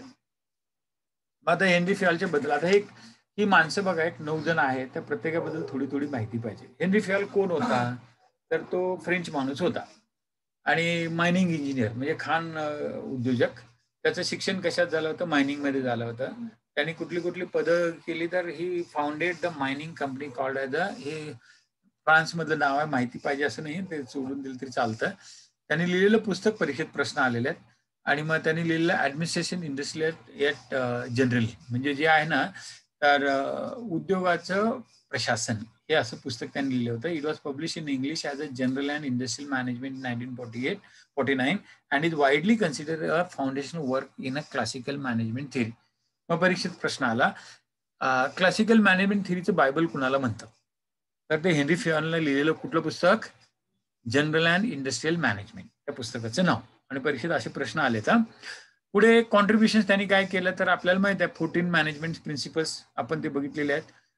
They are referred as a administrative in nature in that they have top bottom approach, top down bottom approach concerning top management and other management conduct. तर अशा पद्धतीनं ते Henry Fayol बद्दलची माहिती. त्यानंतर administrative management theory त्यांनी जी सांगितली त्यातले महत्वाचे मुद्दे काय आहेत हे परीक्षेत विचारले गेलेले आहेत. सो 14 प्रिन्सिपल जे आहेत तीच त्यातले महत्वाचे मुद्दे. मग division of work, equity, discipline, initiative, authority and responsibility, esprit, de corps that is related to the motivation, subordination of the individuals interest to the general interest, stability of tenure, remuneration, centralisation, order, unity of direction, scalar chain and unity of command. आता ह्या 14 वरती आधारित कुठला तरी एक हे घेतात. Unity of command वरती प्रश्न आलेत, स्केलर चेन वरती प्रश्न आलेत, युनिटी ऑफ डायरेक्शन वरती प्रश्न आलेत. आणि ह्या संकल्पना काय जास्त अवघड अशा नाही आहेत. तर आपल्याकडे ज्या स्लाइड दिलेत त्याच्यातनं त्या जरी बघितल्या तरी पुरेशा आहेत. त्यानंतर हेनरी फेयॉलचा अजून, मग तो जरी फ्रान्स असला तर त्याचा जन्म मात्र तुर्कस्तानमध्ये झाला होता, इस्तांबुलला. हाही प्रश्न एकदा विचारला गेला होता. अँड इथे जर बघितलं तर त्याची जी काही मॅनेजमेंट आहे त्याला फेयॉलिझम म्हटलं जातं. आणि they developed theory independently of scientific management but रफली contemporary. Likewise like his contemporary F.W. Taylor, he is widely acknowledged as the founder of modern management methods. Fayol आणि ह्या दोघात फरक काय? फेयॉल नुसता फादर ऑफ मॅनेजमेंट आणि Taylor father of scientific management. मग manager according Fayol. So manager कसा असायला पाहिजे फेयॉलच्या नुसार? तर त्याच्याकडे फोरकास्टिंग आणि प्लॅनिंग स्किल्स पाहिजे, म्हणजे विजनरी पाहिजे. म्हणजे काय केलं तर आपल्याला काय साध्य करता येईल असं. त्यानंतर ऑर्गनायझेशन जी आहे तर ती ऑर्गनायझेशन त्याला राखता आणि वाढवता आली पाहिजे. नुसतं मराठी काय करायचे, प्रदेश जिंकायचे, पण ते जिंकल्यानंतर पुढची 200 वर्ष आपल्या ताब्यात राहील असं कधीच बघितलं नाही. ते स्किल कुणाकडे होतं? युरोपियन लोकांच्याकडे होतं. मग त्यांनी रेल्वे आणल्या, पोस्ट खाते आणलं, धरणं बांधली किंवा बऱ्याच काही गोष्टी केल्या. त्यामुळे ऑर्गनायझेशनचा विकास करण्याबाबतचं ज्ञान तर तशाबद्दलची, म्हणजे मराठीमध्ये त्याला आपण संघटन कौशल्य म्हणतो. आता तुमच्यापैकी कुणामध्ये जर संघटन कौशल्य चांगलं असेल तर तो अतिशय चांगला अधिकारी होऊ शकतो. आणि मागे एक शब्द मी वापरला होता, गुणग्राहकता. मग कोणत्या माणसाला कुठलं काम द्यायचं हे जर आपल्याला समजलं तर मग आपण एक चांगला अधिकारीच नव्हे तर नेता किंवा मंत्री सुद्धा होऊ शकतो. So that is then command असायलाच पाहिजे. मग ते कमांड आणण्यासाठी एकंदरीत पहिली गोष्ट काय, give instructions to subordinates to carry out the task. आणि अतिशय स्पष्ट निर्देश दिले पाहिजेत, त्यात अँबिग्युटी असली नसली पाहिजे. म्हणजे बऱ्याच वेळेला ते ग्रेप वाईन नावाचा एक प्रकार असतो, म्हणजे कम्युनिकेशन स्किल्समध्ये ग्रेप वाईन स्किल्स म्हणतात. तर तसं झालं की कधीही आपल्याला पाहिजे तो प्रतिसाद मिळत नाही किंवा परिणाम साध्य करता येत नाही. आणि त्याच्यामुळे ते सबऑर्डिनेटला आपण जे इन्स्ट्रक्शन देऊ ते अतिशय स्पष्ट आणि प्रभावी असायला पाहिजेत. Delegate authority to subordinate so that they can command orders, तेही पाहिजे. म्हणजे सगळं आपल्याच हातात पाहिजे असं नाही, दुसऱ्याला सुद्धा थोडे पैसे खाऊ द्यायचे, ते काम चांगलं करतात. So that is how the administration goes on.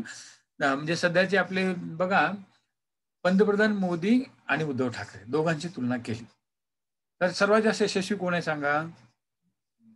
आपले मुख्यमंत्री उद्धव ठाकरे आणि आपले पंतप्रधान नरेंद्र मोदी, या दोघांची आपण जर तुलना केली या कमांडच्या बाबतीमध्ये, कोण भारी आहे सांगा? मोदी नाही. तर Modi is always doing what. मोदींच्या याच्यात ना ती सगळी माणसं नावालाच आहेत. निर्मला सीतारामन स्वतः काही करू शकत नाही. त्यानंतर राजनाथ सिंगला वाटलं की मी हे करतो, अजिबात करता येत नाही. किंवा आपले कृषी मंत्र्याचं नाव ऐकले कुणी? हा, नरेंद्र तोमर. जवळजवळ शेतकऱ्यांच्या बरोबर 15 बैठकी केल्या. काय फायदा झाला? शेतकरी चिडलेच त्यांच्यावरती. का? Because he has not been given any authority to resolve the issue. मग असं कुठलाही मंत्री घ्या, आपल्याकडे सध्या केंद्रामध्ये नाही म्हणायला 78 जण आहेत हा, आणि अनेक जण म्हणतात ते बिनकामाचीच आहेत. Because everything has been centralised. So that authoritative administration.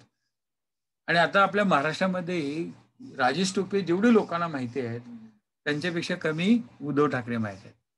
कसे का असेनात आपले ते गृहमंत्री देशमुख साहेब सारखे टीव्हीवरती दिसतात. कुणापेक्षा जास्त तुम्ही सांगा आपल्याला केंद्रीय पातळीवरचे किती मंत्री रोज तुम्हाला टीव्हीवरती दिसतात? सो व्हॉट दॅट इंडिकेट्स की delegate authority to subordinate so that they command others. आणि त्याच्यामुळं महाराष्ट्रात केरळपेक्षा जास्त करोनाचा प्रादुर्भाव असून सुद्धा केरळपेक्षा जास्त प्रभावी महाराष्ट्रामध्ये करोनाचं नियंत्रण करण्यात आलं. आणि so that was only because of the health minister was given the autonomy.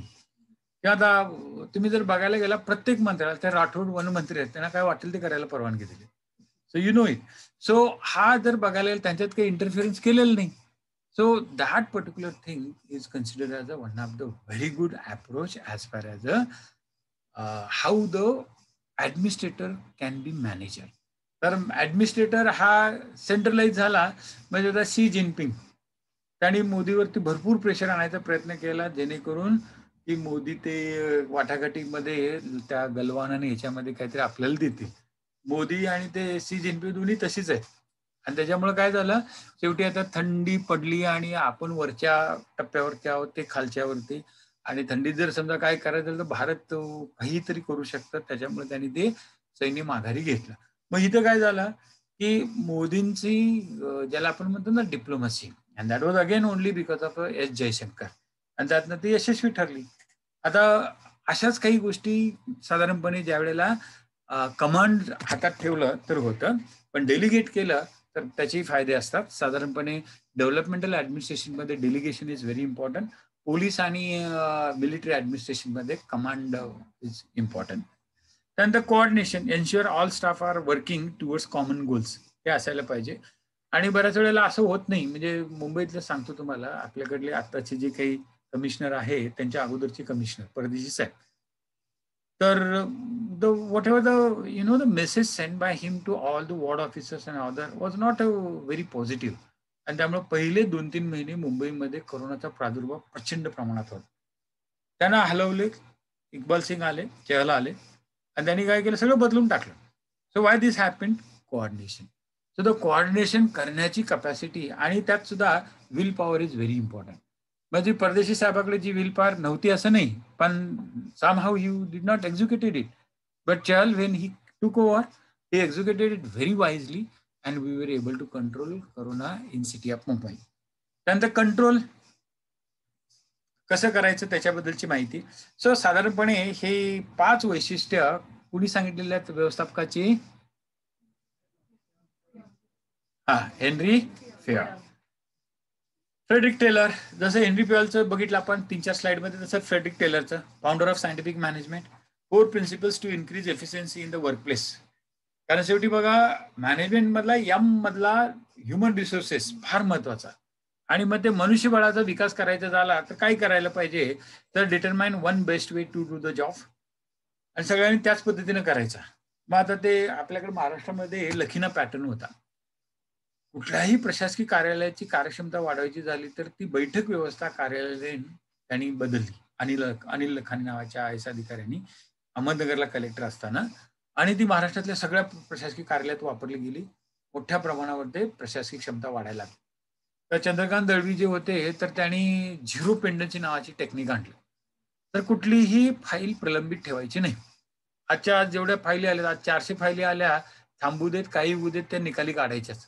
आणि असं केलं गेल्यामुळं एकंदरीत त्या ही वॉज काय म्हणतात त्याला, जमाबंदी खाता, म्हणजे जमिनीची नोंद आणि ही आहे. तर महाराष्ट्राचं क्षेत्रफळ जवळजवळ 3 लाख चौरस किलोमीटर आहे. तर त्यातल्या प्रत्येक मिलीमीटर, चौरस मिलीमीटरची माहिती सध्या शासनाकडे आहे. ती ओनरशिप कुणाकडे आहे, काय आहे, ती खडकाळ जमीन आहे काय, बागायती आहे काय, जिरायती आहे काय, डोंगराळ आहे किंवा नदीखाली आहे, पाण्याखाली आहे, सगळीची माहिती आता महाराष्ट्र शासनाकडे आहे. And that is only because of the contribution done by Chandrakant Dalvi, we had one of the best IAS officer. किंवा साधं उदाहरण ते यांचं घ्या ना, आपले इलेक्शन कमिशनर कोण होते, एन सेशन. भारतात म्हणजे भारतासारख्या इलेक्शन एफिशियंटली जगात कुठल्याही देशात घेतल्या जात नाही. अमेरिकेत नाहीत, इंग्लंडमध्ये नाही, जपान किंवा अगदी ऑस्ट्रेलिया घ्या, न्यूझीलंड घ्या, काही ना काहीतरी गोंधळ तिथं होतोच. पण आपल्याकडे गोंधळ असून सुद्धा इलेक्शन इतक्या पद्धतीने चांगल्या पद्धतीने घेतल्या जातात, की ते सत्तांतर 100% होतच. ते डोनाल्ड ट्रम्प सारखं आपल्याकडे कोणी करत नाही. तर पराभव लगेच मान्य केला जातो, सत्तांतर वगैरे केलं जातं. एकंदरीत सांगायचा उद्देश असा, की अ,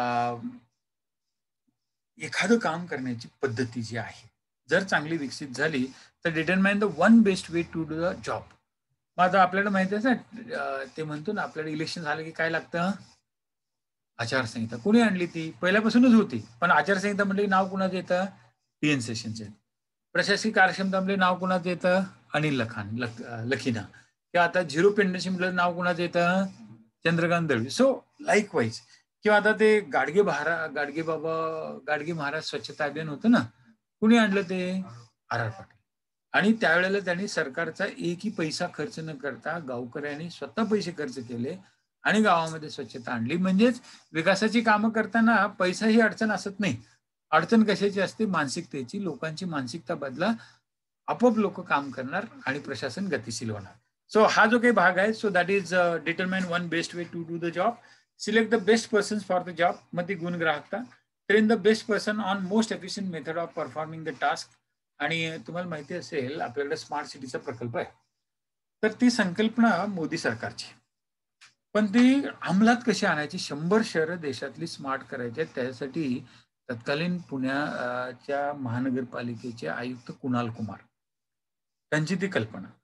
आणि त्यांचं जे म्हणजे आता सध्या he has not been that much instrumental or not in the काय म्हणतात आघाडीवरती नाही आहे, पण सगळं ते त्यांच्या डोक्यातनं निघालेलं आहे आणि ते चांगल्या पद्धतीने अंमलात आलं.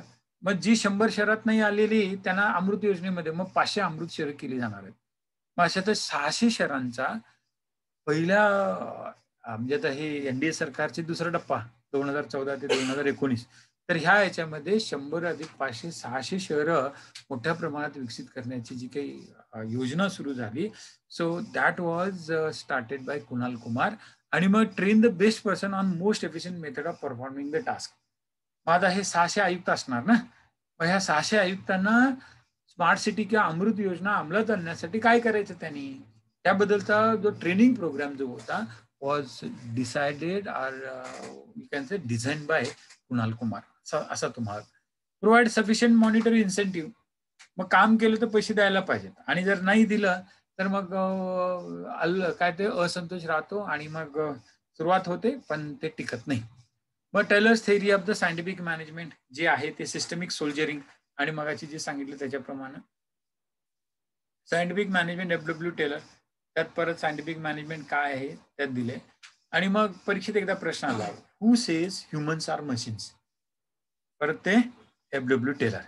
म्हणजे अगदी माणसं सुद्धा यंत्रासारखं काम करतात. आणि यंत्राचं वैशिष्ट्य, पहिलं वैशिष्ट्य काय सांगा यंत्राचं?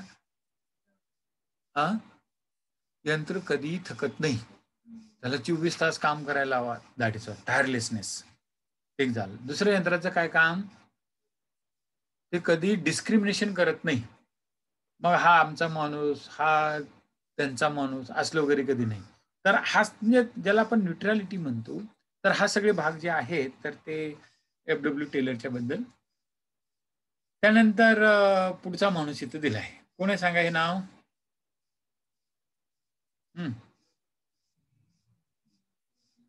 कोण असेल? हा, मॅक्स वेबर नाही हो. हा, पीटर ड्रकर आहे. हे नाव दिलेलं आहे Peter Drucker. Born in Vienna, Austria, earned doctorate in international law in Germany, moved to US and became citizen in US 53. Professor of New York University, professor of Claremont Graduate University, Claremont, and awarded President Medal of George W. Bush in 2002. And Peter Drucker. He is a social ecologist, writer, consultant, retired professor, author of 41 books, and regular columnist in the Wall Street Journal for 20 years. And the published articles on management, awardee of the Presidential Medal आता बघितली ती, holds 25 honorary doctorates, served as the president of Society for the History of Technology from 55 to 1960. आणि मग हेच माहिती, the only thing we know about the future is that it will be different. म्हणजे भविष्य जे आहे ते कधीही म्हणजे See, the concept of the sustainability in any type of management was brought by him. So what is the sustainability? किंवा मराठीमध्ये त्याला चिरंजीवी म्हणतात, शाश्वत म्हणतात, टिकणार म्हणतात. तर काय करायचं की वर्तमान काळातल्या साधनांचं असं व्यवस्थापन करायचं, भूतकाळाचा अनुभव लक्षात घेऊन, तर भविष्य काळातल्या पिढीसाठी ते टिकणार असेल. त्यामुळं तुमचा आता अभ्यास कसा असला पाहिजे, वॉर्ड ऑफिसरची जाहिरात आली तर त्यावेळेला परीक्षा कधीही घेऊ देत, तर त्या परीक्षेमध्ये 200 पैकी 150 मार्क पाडण्यासाठी माझी तयारी असणार. मग त्यासाठी सध्या माझ्याकडे असलेल्या वेळेचा मी सदुपयोग करणार आणि तो करत असताना मागं होऊन गेलेल्या म्हणजे 94 पासून 2017 पर्यंत झालेल्या सगळ्या परीक्षेतल्या प्रश्नांचा मला नेहमीच काय असणार, पार्श्वभूमी असणार.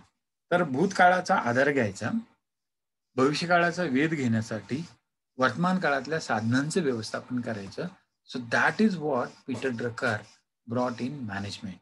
And nowadays we call it as a sustainability. So the only thing we know about the future is that it will be different, and because it is different and there is a element of uncertainty, we need to conserve the resources in the present time based on our past experience. One cannot manage change, one can only be ahead of it. आणि मग इंग्लिशमध्ये एक म्हण आहे सगळ्यात, the only thing constant in the world is the change. बदल हाच काय आहे, जगाचाच नव्हे तर निसर्गाचा स्थायी भाव आहे. आणि त्याच्यात आपल्याला कधी काय करता येत नाही, त्याच्यात यू कांट कंट्रोल इट. मग ते पॅन्डेमिकनी किंवा करोनानी सगळ्यांना दाखवून दिलेलं आहे. आणि one can only be ahead of it. मग असा हा पॅन्डेमिक आला किंवा करोना आला किंवा आणखी काही नैसर्गिक आपत्ती आली, तर त्या नैसर्गिक आपत्तीमुळे विचलित न होता किंवा खचून न जाता आपण त्याच्यावर मात करण्यासाठी सतत त्याच्या पुढे जायचा प्रयत्न केला पाहिजे. म्हणजे नेहमीच बघा, पोलिसांनी चोरांच्या पुढे असलं पाहिजे. So something like that. Management by objective. So MBO ज्याला आपण म्हणतो ना, it's very important. That was this term MBO was coined by home, Peter Drucker. And management by objective works if you know the objectives 90% of the time you don't. आता आपण धरून चालू की मला तर वॉर्ड ऑफिसर MBO नी व्हायचं. मग ते आपल्याला प्रयत्न ते करायला पाहिजेत ना. मग ते करायचं म्हणजे काय, मला 100 प्रश्न येणार आहे. मग 100 पैकी प्रश्न आपले टॉपिक काढायचे. मग पहिल्या टॉपिकमध्ये काय ते 15 आहेत, दुसऱ्या टॉपिकमध्ये 12 आहेत. असं जर सगळे काढलं तर ते 87 टॉपिक होतात. 6 टॉपिकचे 6 मेन टॉपिक आहेत, 87 आहेत. मग आता MBO म्हणजे काय, मॅनेजमेंट बाय ऑब्जेक्टिव्ह म्हणजे काय, 87 प्रश्न, ह्या एक तरी प्रश्न प्रत्येक टॉपिकवरती असं देतात ते. मग आता हे 87 टॉपिकमध्ये साधारणपणे मी असे 100 वाक्य काढणार, प्रत्येक वाक्यावरती प्रश्न येणारच. त्या 100 पैकी कुठल्यावरती येणार की ती 100 वाक्य अशी असतील त्याच्या बाहेरचं त्या सब टॉपिकवरती प्रश्नच येणार नाही. मग ते 100 वाक्य कुठले असतील, आता मग सांगितल्याप्रमाणे 94 ते 2017 पर्यंत जर घेतलं तर त्या 100 पैकी 15 ते 20 वाक्य आपल्याला त्याच्या टॉपिकवरती मिळतातच. मग मॅनेजमेंट बाय ऑब्जेक्टिव्ह हे प्रिन्सिपल समजा प्रिपरेशनसाठी मी वापरायचं ठरवलं. So again what I told you, that classification and comparison मेथडच मला उपयोगी पडणार. आणि 90% ऑफ द टाइम आपण ते करतच. आपल्याला माहिती असं असंच करायला पाहिजे, पण आपल्याला कंटाळा येतो आणि असलं कधी होणारच नाही असं वाटायला लागतं. We don't believe our self and we just neglect it. आणि त्यामुळे एलिमेंट ऑफ द निग्लिजन्स किंवा एलिमेंट ऑफ द इररिस्पॉन्सिबिलिटी ही येते. आणि त्याच्यामुळे माहिती असून सुद्धा बरीच लोक चुका खूप करतात. म्हणजे अनेक जणांना बघा, ते तुम्हाला अनेक किती जणांना, I don't know how many of you know about Bhima Koregaon episode. दंगल होणार होती ठरलं होतं, मग तरी पण ते प्रशासन गाफील राहिलं आणि मुद्दाम काही लोक हो ते दंगल बरं असतं असं वाटलं आणि ते जस्ट वॉन्टेड दॅट ओनली. आणि तसंच झालं.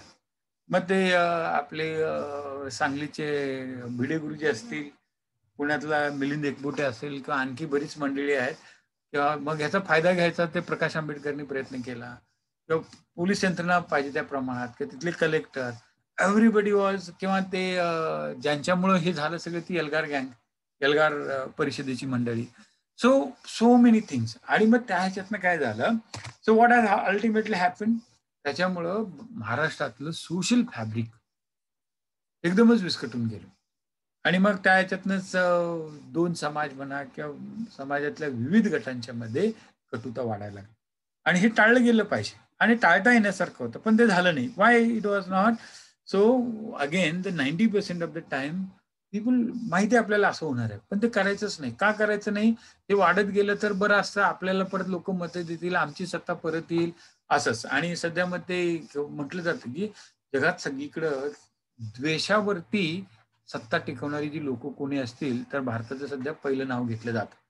द्वेष वाढवायचा, ध्रुवीकरण करायचं, पर्याय निर्माण करायचाच नाही, आमच्यावरतीच तुम्ही अवलंबून राहिलं पाहिजे आणि मग सत्ता आणायची.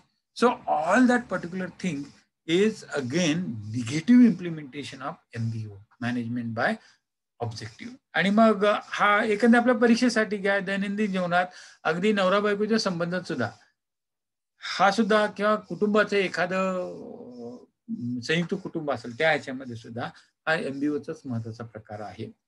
त्यानंतर the purpose of an organization is to enable common men to do uncommon things. म्हणजे काय, आता आपण करोना वॉरियर म्हणतो ना, म्हणजे इथं काय, सर्वसामान्य माणसाला असामान्य बनवायचं आणि सर्वसामान्य माणूस असामान्य असतो. मग मोदी नेहमी सांगतात चहावाला पंतप्रधान झाला. सो बाय सेईंग दॅट, किंवा आपल्याला स्वतःला त्यांनी पद काय दिले, पंतप्रधान नाही, प्रधान सेवक. So by saying that he is trying to be with common people, किंवा त्यांची जी मन की बात जी असतं तर त्याच्यामध्ये ते कधीही मोठ्या माणसांची नावं घेत नाहीत. सचिन तेंडुलकरचं नाव कधी येत नाही, किंवा एखाद्या स्कॉलरचं नाव येत नाही, पण कोपऱ्यातला असा एखादा शेतकरी असेल, कामगार असेल, याचं वगैरे घेतात. So in that case he is trying to, म्हणजे काय, माझं सरकार जे आहे आता हे 10 वर्ष आहे, किंवा पुढचे 10 वर्ष आमचं जर यायचं झालं तर I am identifying my self or my government with the common people. आणि मग मॅनेजमेंटमध्ये हे असायला पाहिजे. म्हणजे चांगला मॅनेजर कोण, तर जो म्हणजे काय, सामान्य माणसाला असामान्य बनवतो, किंवा असामान्य कामगिरी सामान्य माणसं करू शकतात. आणि पण अगेन मोदींच्या बाबतीत ते सिलेक्टिव्हली आहे. म्हणजे फार्मर्स इन्कम त्यांनी डबल करायचे ठरवले 2022 पर्यंत. मग आता ते आंदोलन सुरू आहे. मग हे आंदोलन झाल्यामुळे ते इन्कम डबल झालं नाही असं म्हणायला बरं. म्हणून they are not solving the farmers problem also, असं काही जणांचं म्हणणं आहे. So all that particular thing we should know. So FW Taylor, त्यानंतर आपण अगोदर हेनरी फेल बघितला, नंतर FW टेलर बघितला, नंतर कोण बघितला, पीटर ड्रकर. नंतर आता Chester Barnard. Chester Bernard was born in Malden, a hilly city in Massachusetts, States of America. Bernard started up from very humble origins. In his youth, he worked as a farmer. म्हणजे शेतकरी म्हणून काम केलं. And later on, he studied economics at Harvard University. He continued to work odd jobs throughout his college career to meet his financial needs. And it is what we think we know that keeps us from learning. Chester बर्नार्डचे वाक्य असं काही वेळेला वाक्य देतात. आणि हे towards general management theory जे आहेत, it first appeared in 1937, staff paper by Luther Gulick and Lyndall Urwick, written by Brownlow Committee. Brownlow Committee जी आहे तर त्यांनीच पहिल्यांदा जनरल मॅनेजमेंट थिअरीच्या संदर्भात भाष्य केलं होतं. आणि त्यातनंच मग ते लुथर गुलिकचं पोस्टकॉर्प आलं. पोस्टकॉर्प जे आहे इथं लिहून दाखवलेलं आहे. आता ते एकट्या लुथर गुलिकचं नव्हतं, उर्विकचं सुद्धा होतं, पण ते क्रेडिट मात्र कोणाला दिलं जातं, लुथर गुलिकला. आता हे प्रिन्सिपल्स ऑफ मॅनेजमेंट काय काय आहेत, कारण मेन टॉपिक आपला काय आहे, प्रिन्सिपल्स ऑफ मॅनेजमेंट. आणि ही कुणी विकसित केले तर 4 टप्प्यात झालेले आपण बघितले. Scientific, classical, new classical, modern and आताची प्रेझेंट असं वगैरे. The science not rule of thumb. तर व्यवस्थापन जसं आपण ऍडमिनिस्ट्रेशन म्हणतो त्याच्याप्रमाणे विज्ञान आहे. हार्मनी आणि नॉट डिस्कॉर्ड. म्हणजे व्यवस्थापन नेहमी काय आणतं, सुसंवाद, संघर्ष नाही. संघर्षापेक्षा सुसंवाद आणण्याचा प्रयत्न व्यवस्थापन करतं. आणि कुणी काय म्हटलं हे आपल्या ह्याच्यात दिलेलं आहे. मग मॅनेजमेंटची डेफिनेशन आपण सुरुवातीला बघितलेलीच होती, तीच इतर दुसरी व्याख्या, process of getting things done through and with people in organization. किंवा पहिलं, process of designing and maintaining a environment in which individuals working together in group efficiently accomplish selected item. नंतर ह्या काही आता कुन्स ओडोनिलची व्याख्या कुठली, पीटर ड्रकरची व्याख्या कुठली, परीक्षेत पीटर ड्रकरची व्याख्या एकदा आली होती, किंवा manager in management has to manage the workers and the managers. Organization काय असते, तर 2 or more people who work together in a structured way to achieve a specific goal or set goals, then that particular platform is called as an organization. मग ते goals असायला पाहिजेत. मग ते goals कुठले आहेत, मग रोल ऑफ मॅनेजमेंट काय असतो ते दिलेलं आहे याच्यात. त्याच्यानंतर management refers to the task and activities involved in directing and organization or one of the its units like planning, organizing, leading, controlling. The process of reaching organizational goals by working with through people and other organizational resources. मग management functions काय असतात हे दिलेले आहेत. मग त्यातलं functions म्हणजे post कार्डच, planning, organising, staffing, leading, controlling.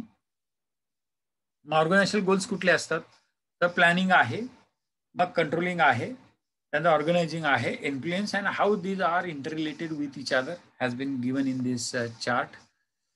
Manager skills कुठले आहेत महत्वाचे, सो हे परीक्षेत प्रश्न आहेत. मॅच द फॉलोइंग, कुठले स्किल काय आहे. मग कन्सेप्च्युअल स्किल काय असतं, तर these are required by the employee who are in top level management. म्हणजे ज्याला आपण सीईओ म्हणतो, बीओडी म्हणतो, त्यांच्याकडं conceptual skills पाहिजे, and they have to do that plan and policy. Technical skill, these skills are required by employee who are in middle level management. म्हणजे आता आपले जे कमिशनर असतील मुंबईचे, महानगरपालिका आयुक्त कशात येणार, commissioner, additional commissioner, joint commissioner, deputy commissioner, even you guys if you become ward officer, AMC, they all are conceptual skills. They should. Technical school, these skills are required by employee who are in middle level of management. मग ते deputy engineer, medical officer, social workers, teachers, हे सगळे त्याच्यामध्ये येणार. आणि human relation skills, this skills are required to by the employee in the supervisory level. मग ते इंजिनियरच्या हाताखाली काम करणारे जे काय असतील, तर त्या लोकांनी त्यांच्या हाताखालच्या लोकांचं काम करून घेताना सुपरविजन करायचं स्किल त्यांच्याकडे पाहिजे. डिफरंट मॅनेजर लेवल्स इथे दिलेले आहेत. कन्सेप्च्युअल स्किल्स, मिडल मॅनेजमेंटमध्ये ह्युमन रिलेशन स्किल्स महत्वाचे, आणि टेक्निकल स्किल्स, मग त्याच्यातनं टॉप मॅनेजमेंटला काय पाहिजे, मिडलला काय पाहिजे, आणि सुपरवायझरी लेवलला काय पाहिजे ते दिले. त्यानंतर अजून एक मगाच्या सारखंच ही आपल्याला समजून घेण्यासाठी, म्हणजे आता मॅनेजमेंट लेवल्सचे 3 आहेत. टॉप मॅनेजमेंट, ते ऍडमिनिस्ट्रेशनच असतं, आपण नेहमी बघितलंय.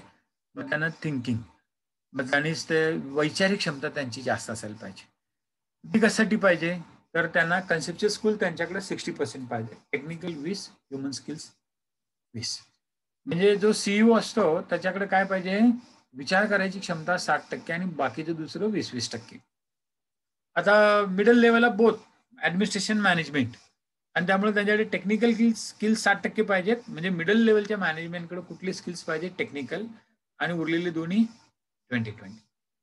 आणि सुपरवायझर याच्याकडे काय पाहिजे, सगळ्यात टेक्निकल स्किल 60%, त्यांच्याकडे कन्सेप्च्युअल नसले तर चालते, नाही तर ते उगाच वेगळंच काहीतरी करत बसतील. त्यामुळे खालच्या लोकांनी डोकं चालवायचं नसतं. वरनं सांगितलेलं आहे ते व्यवस्थित मात्र अंमलात करायचं. त्यामुळे त्यांच्याकडे कन्सेप्च्युअल स्किल फक्त 5% पाहिजेत, टेक्निकल 65% आणि ह्युमन रिलेशन्स 30%. तर हा एक चार्ट. त्याच्यानंतर first line managers have direct responsibility for producing goods or services, Foreman, supervisor, clerical, supervisor. म्हणजे इथं आल्या सुपरवायझरी याच्यामध्ये ती नावं. त्यानंतर मिडल मॅनेजर्स, टॉप मॅनेजर्स आपल्या सगळ्यांनी माहिती आहे.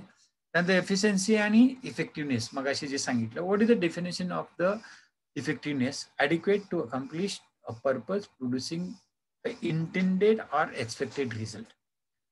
म्हणजे काय, की लस किती टोचली असता त्या लस टोचून घेणाऱ्याला परत कोविड होणार नाही, त्यावेळेला त्याला लसीची इफेक्टिव्हनेस म्हणायचं. आणि what is efficiency, performing or functioning in the best possible manner with the least waste of time and effort. मग आता आपल्याकडे काय केलं, की तुम्हाला माहिती असेल कोवॅक्सिन, भारत बायोटेकचा 3 टप्प्यातली त्याच्या चाचण्या झाल्या नव्हत्या.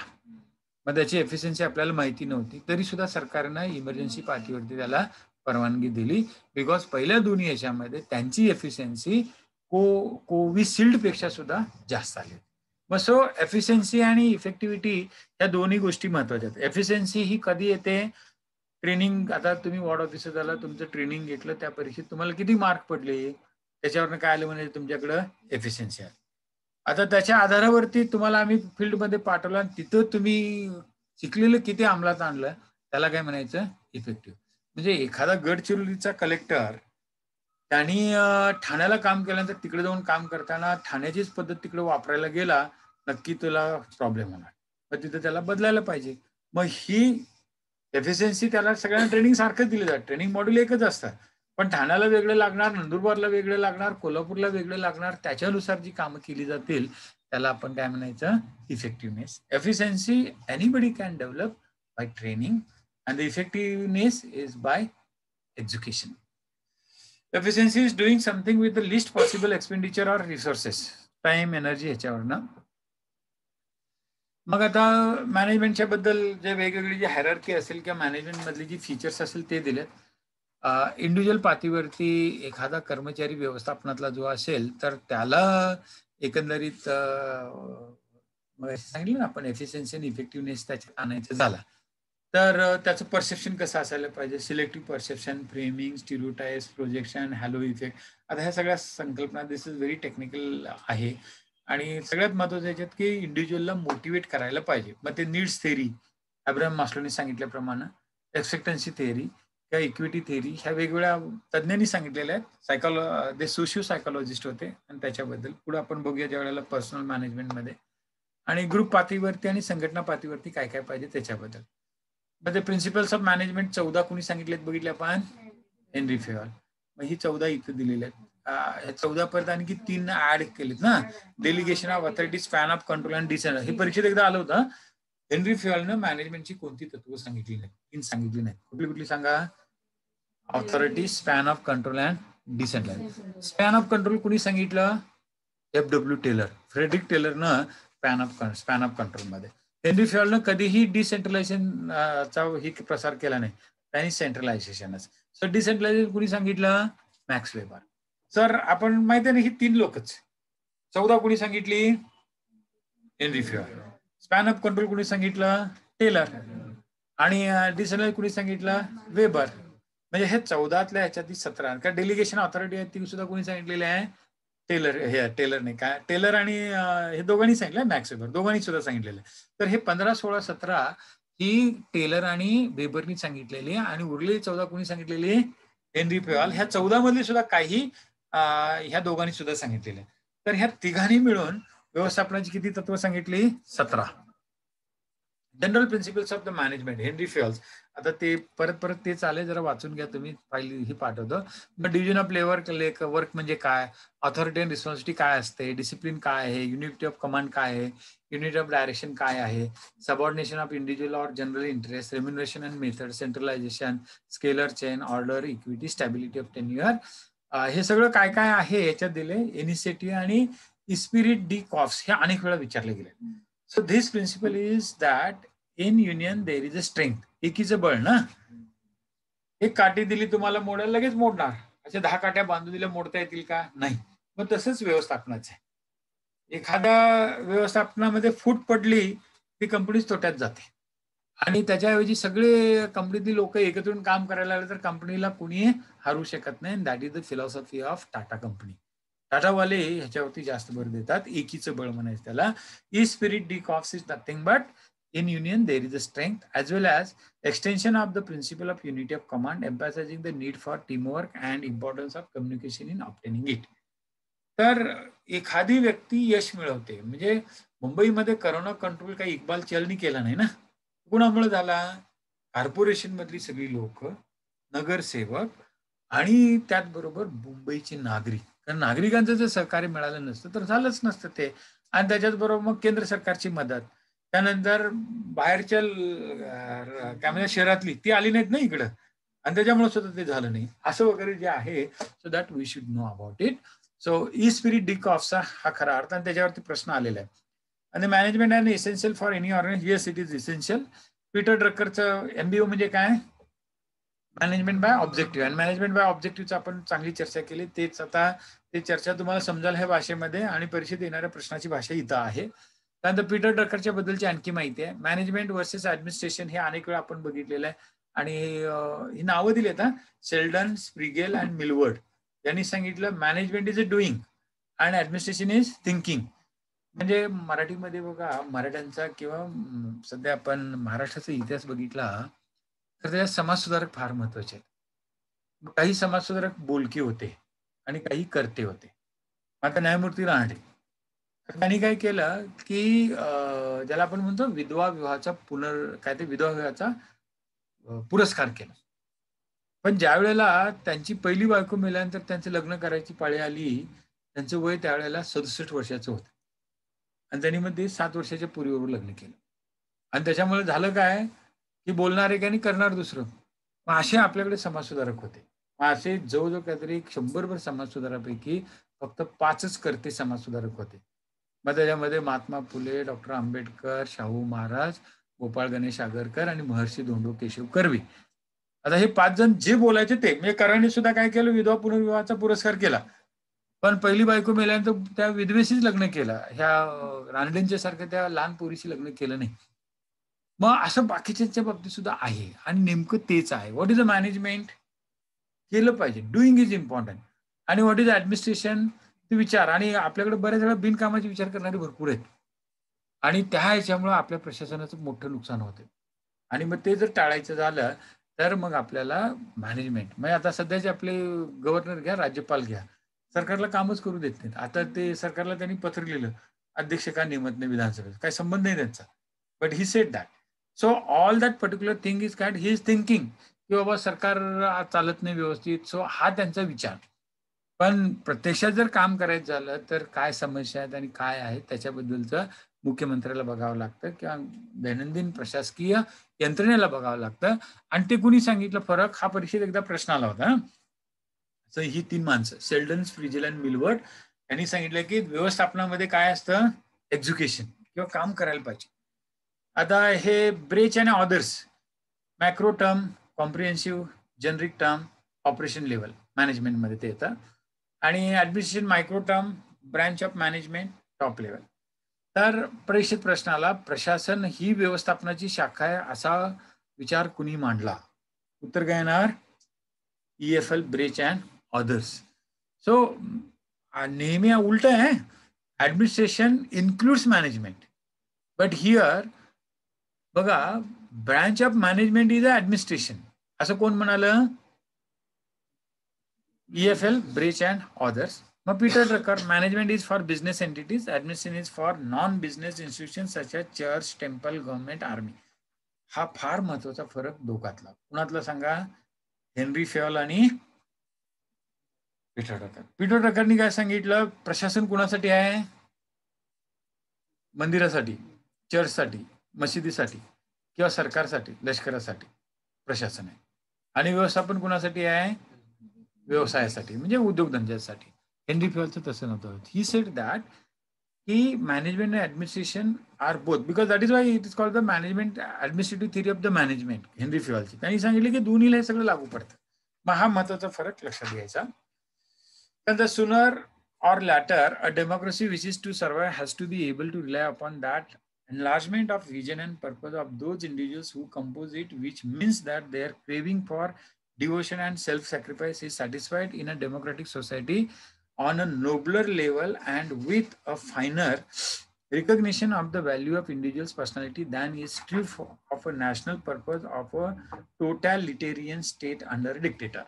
आता हे जे काय पॅरेग्राफ, हु सेड दिस? ऑडवे टेड. आणि त्या ऑडवे टेडनी काय केलं? आतापर्यंत आपण प्रशासन आणि व्यवस्थापनातला जो फरक बघितला तो त्यांनी तो एकत्र आणला. तर एखादी लोकशाही जगात टिकायची झाली तर काय पाहिजे? So he said that vision and purpose of those individuals who compose it. लोकशाहीमध्ये जे आहेत तर त्यांचा पर्पज आणि व्हिजन जी आहे ती महत्वाची. आणि मग त्यासाठी काय केलं पाहिजे? They should be craving for devotion, self sacrifice. म्हणजे ते तुम्हाला बऱ्याच जणांना अमेरिकेचे एक अध्यक्ष माहिती असतील, काय नाव त्यांचं विसरलं मी, 1962च्या दरम्यान ते होते. आणि त्यांनी काय म्हटलं होतं की ask not what country can do for you, but always ask your self what you can do for the country. किंवा केनेडी, जॉन एफ केनेडी किंवा विवेकानंदांचं वाक्य आहे, समाजासाठी तुम्ही काय करता ते महत्वाचं आहे, समाज तुमच्यासाठी काय करतोय महत्वाचं नाही. तर व्यक्ती ही समाजासाठी आहे आणि समाज व्यक्तीसाठी नाही. त्यामुळे sacrifice by the individual for the sake of the society is one of the ultimate truth of the democracy असं वगैरे. तर हे इथंच सांगितलेलं आहे. And is satisfied in a democratic society on a नोबलर level and with finer recognition of the value of individual personality than is true of national purpose. थोडक्यात हे जर व्यवस्थित तुम्ही वाचलं तर भारतीय राज्यघटनेच्या प्रिएम्बल मध्ये जे म्हटलंय ते तिथं सगळं लागू पडतं. त्यानंतर Mary Parker Follett's contribution to the management. Worker should be participate in solving problem. Peoples participate हा एक महत्वाचा. Managers need communicate with workers. हा बऱ्याच वेळेला काय, मी मॅनेजर आहे, तो येऊन मला सांगू दे मगच मी ऑर्डर देतो असलं वगैरे करून चालत नाही. तर मॅनेजरनी वर्कर जिथं काम करतोय त्याच्या टेबल जवळ जायचं आणि त्याला विश्वासात घ्यायचं आणि त्याला समजावून मोटिवेट करायचं. So that should be done. हे Mary Parker Follett. So to improve coordination काय काय करायला पाहिजे ते सांगितलेलं आहे. Managers need to establish good working relations with the employees. आणि हे झालं नाही तर मग ते तुम्हाला माहिती आहे ना, कोप्पल इथं ऍपलच्या फॅक्टरीवरती काय झाला, हल्ला झाला आणि तिथले सगळे ते ऍपलचे मोबाईल फोन मिळवून नेले आणि ते कंपनीतल्या लोकांना भरपूर मारलं ना त्या कामगारांनी. असं आणि that happen round about 1 month back.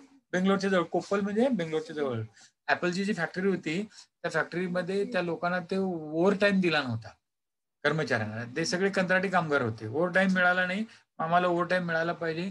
आणि मग ते मॅनेजमेंट तिथली जी होती ते कानडी मॅनेजमेंट, आम्हाला काय माहित नाही, जाऊन आमच्या मालकाला विचारा. म्हणजेच ते ऍपलचा माणूस कोण, स्टीव्ह जॉब्सच्या दुसरं कोणतरी आहे ना सध्या ते, त्यांना विचारा, आम्हाला काय माहिती. असली वगैरे उत्तरं दिली. लगेच त्यांनी कंपनी तोडल्याने सगळे ते फोन पळवून दिले आणि तो दंगा झाला. So why this happen, managers need to establish good working relations with the employees. म्हणजे इथं काय, एम्प्लॉईकडनं पगार दिलाय, काम केलं पाहिजे असं नुसतं म्हणून चालत नाही.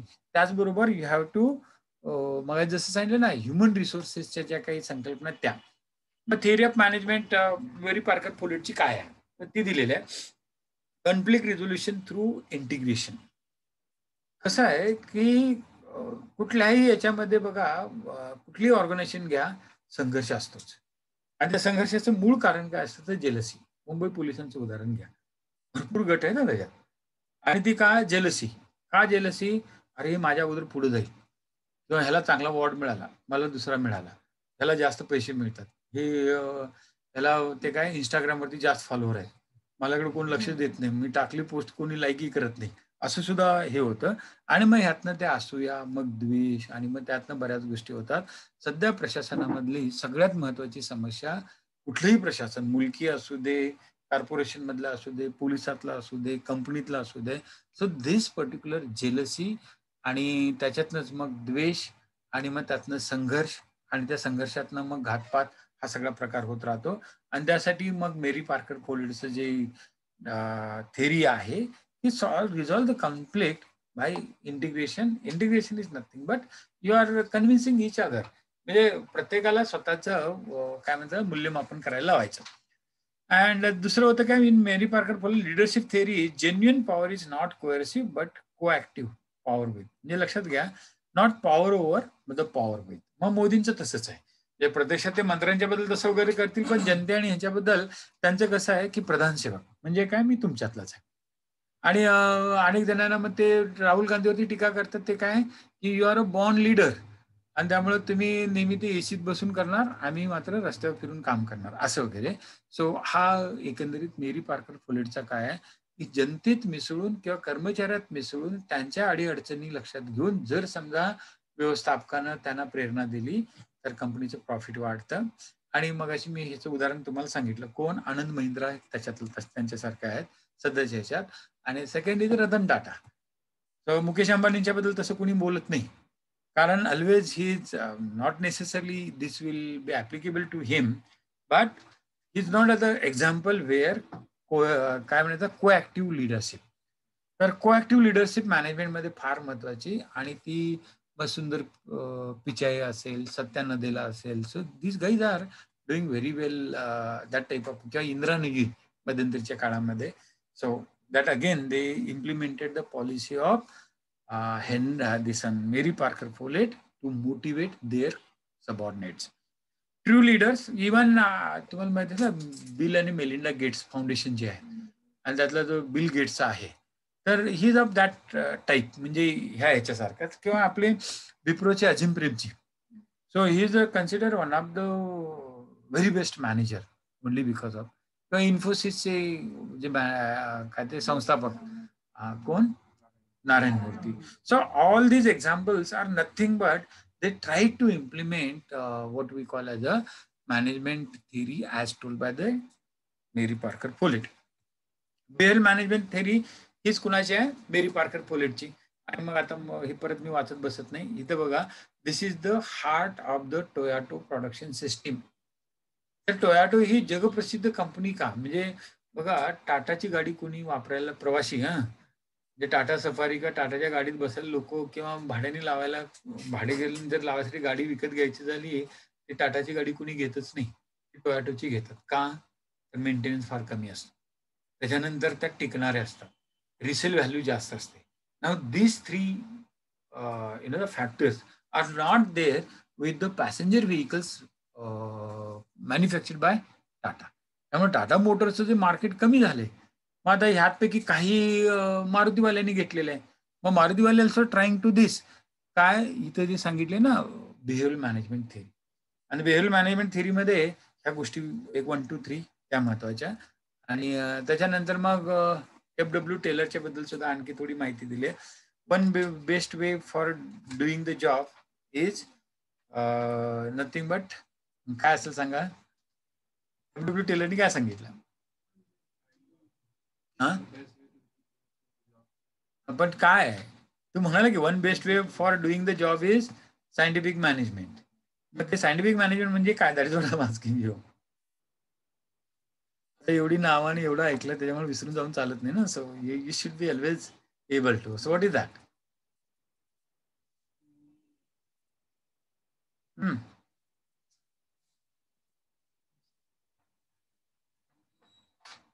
काय असेल? आपण ते टेलरचं बघतोय ना.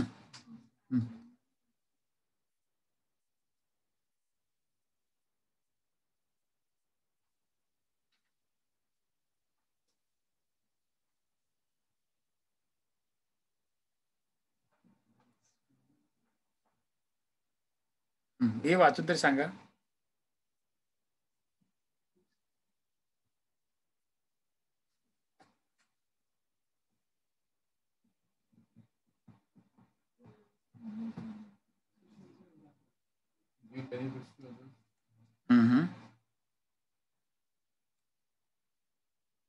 हे वाचून सांगा. थोडक्यात काय होतं, एफिशियन्सी आणि एफिकसी हे इम्प्रूव्ह करायचं कसं हे कुणी आणलं? FW टेलरने. आणि त्याच्यामुळं ह्या दोन्ही गोष्टी आल्या पाहिजेत. आणि त्या आल्या तरच काय होणार?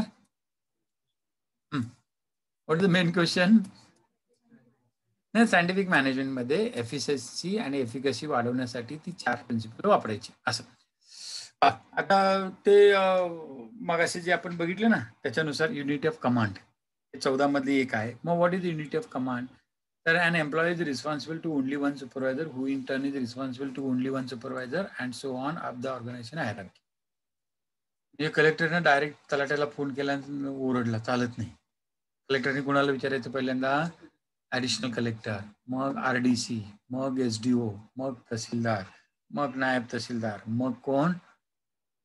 हा सर्कल ऑफिसर, सर्कल इन्स्पेक्टर, मग शेवटी तलाठी. सो ती ठरलेली हायरार्की असते. आणि तलाठीने म्हणजे डायरेक्ट तलाट्याला कलेक्टर मेमो काढू शकत नाही. तलाट्याला मेमो कुणी काढायचा असतो? तहसीलदारनीच. आणि तहसीलदारला मग काढायचा झाला तलाट्याला मेमो कलेक्टरद्वारे, तर कलेक्टरला तहसीलदारला बोलवून घ्यायचं आणि त्याला सांगायचं की बाबा असं असं कर. So that is unity of command. Unit of command इथं दिलेलं आहे. A with one supervisor there is a good coordination in the work place इथं दाखवलंय. आणि हे आता आपल्याला काय म्हणतात त्याला ते विकास प्रशासनात आपलं असंच आहे. कुणी कुणाला काही ते करत असतं आणि कुणीच कुणाला जबाबदार नसतं असं होतं ते.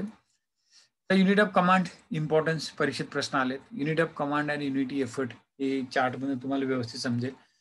आणि त्यानंतर युनिट ऑफ कमांड आणि युनिट ऑफ एफर्ट मधला फरक जो आहे तो दिलेला आहे. Power of union is strength हे कुणी म्हटले सांगा? असं सारखं आलं पाहिजे. So once you go ahead पाठीमागचं लक्ष आलं पाहिजे.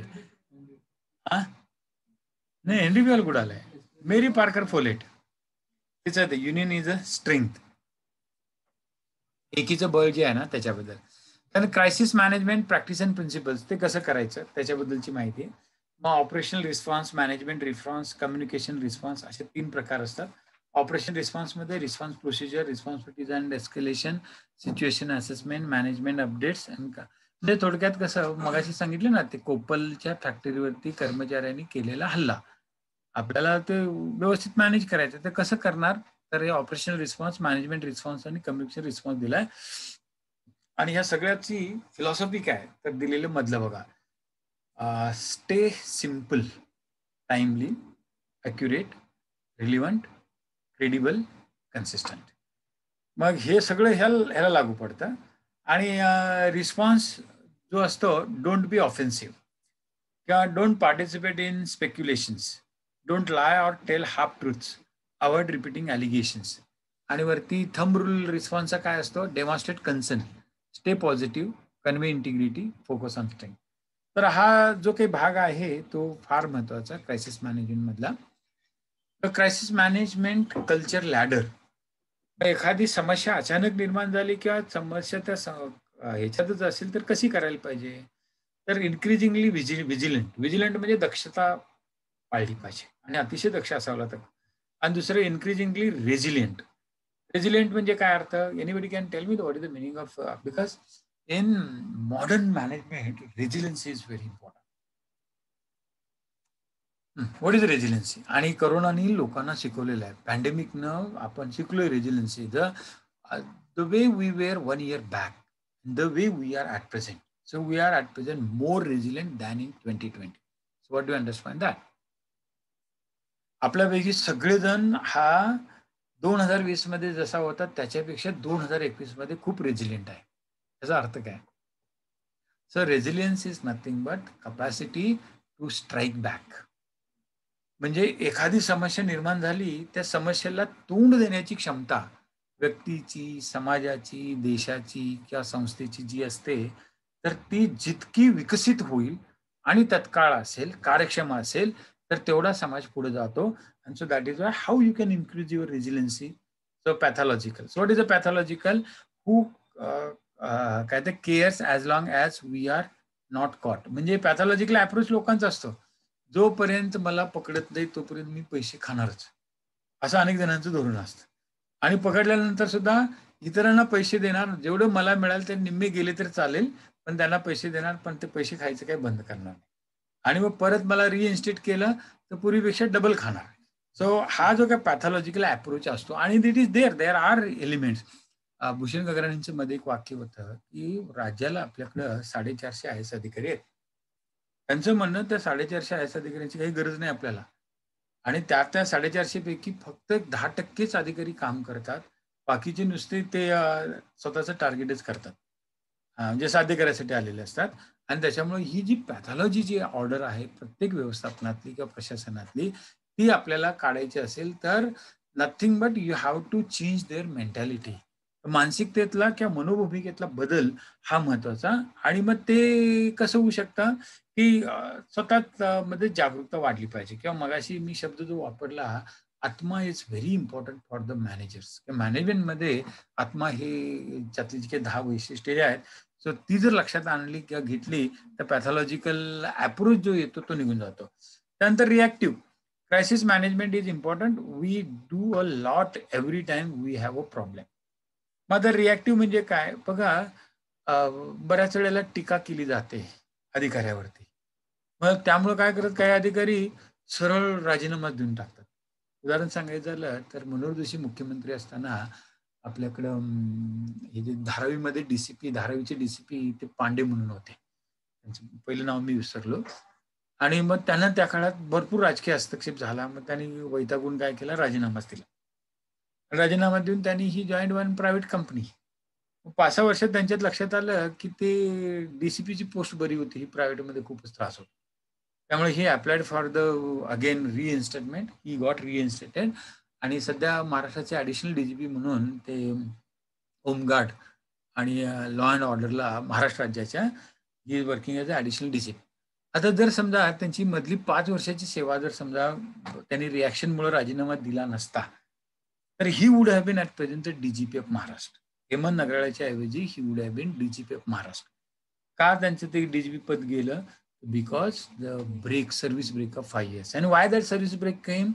Because political interference by the then government in his day to day activities. आणि बघा, आपण लोकशाहीत राहतोय आणि प्रशासकाला ते नगरसेवक आला आणि वॉर्ड ऑफिसरला काहीतरी बोलला, सो त्या वॉर्ड ऑफिसरला बोलणं हे नगरसेवकाचं काम आहे. प्रत्यक्षात जाऊन वॉर्ड ऑफिसरला खुर्चीतनं उठवणं, इकडे तिकडे फिरवणं, त्रास देणं, हे नगरसेवकाचं कामच असतं. आणि he is doing his job, so I should not react with that, I should respond. मग रिस्पॉन्ड म्हणजे प्रतिक्रिया आणि प्रतिसाद म्हणतो आपण त्याला. तर प्रतिक्रियात्मकच्या ऐवजी प्रतिसादात्मक जर अप्रोच असेल तर व्हिजिलंट राहू शकतं प्रशासन किंवा व्यवस्थापन, आणि रेजिलियन्सी त्याच्यातनं येते. नंतर calculative, we have systems in place to manage the crisis.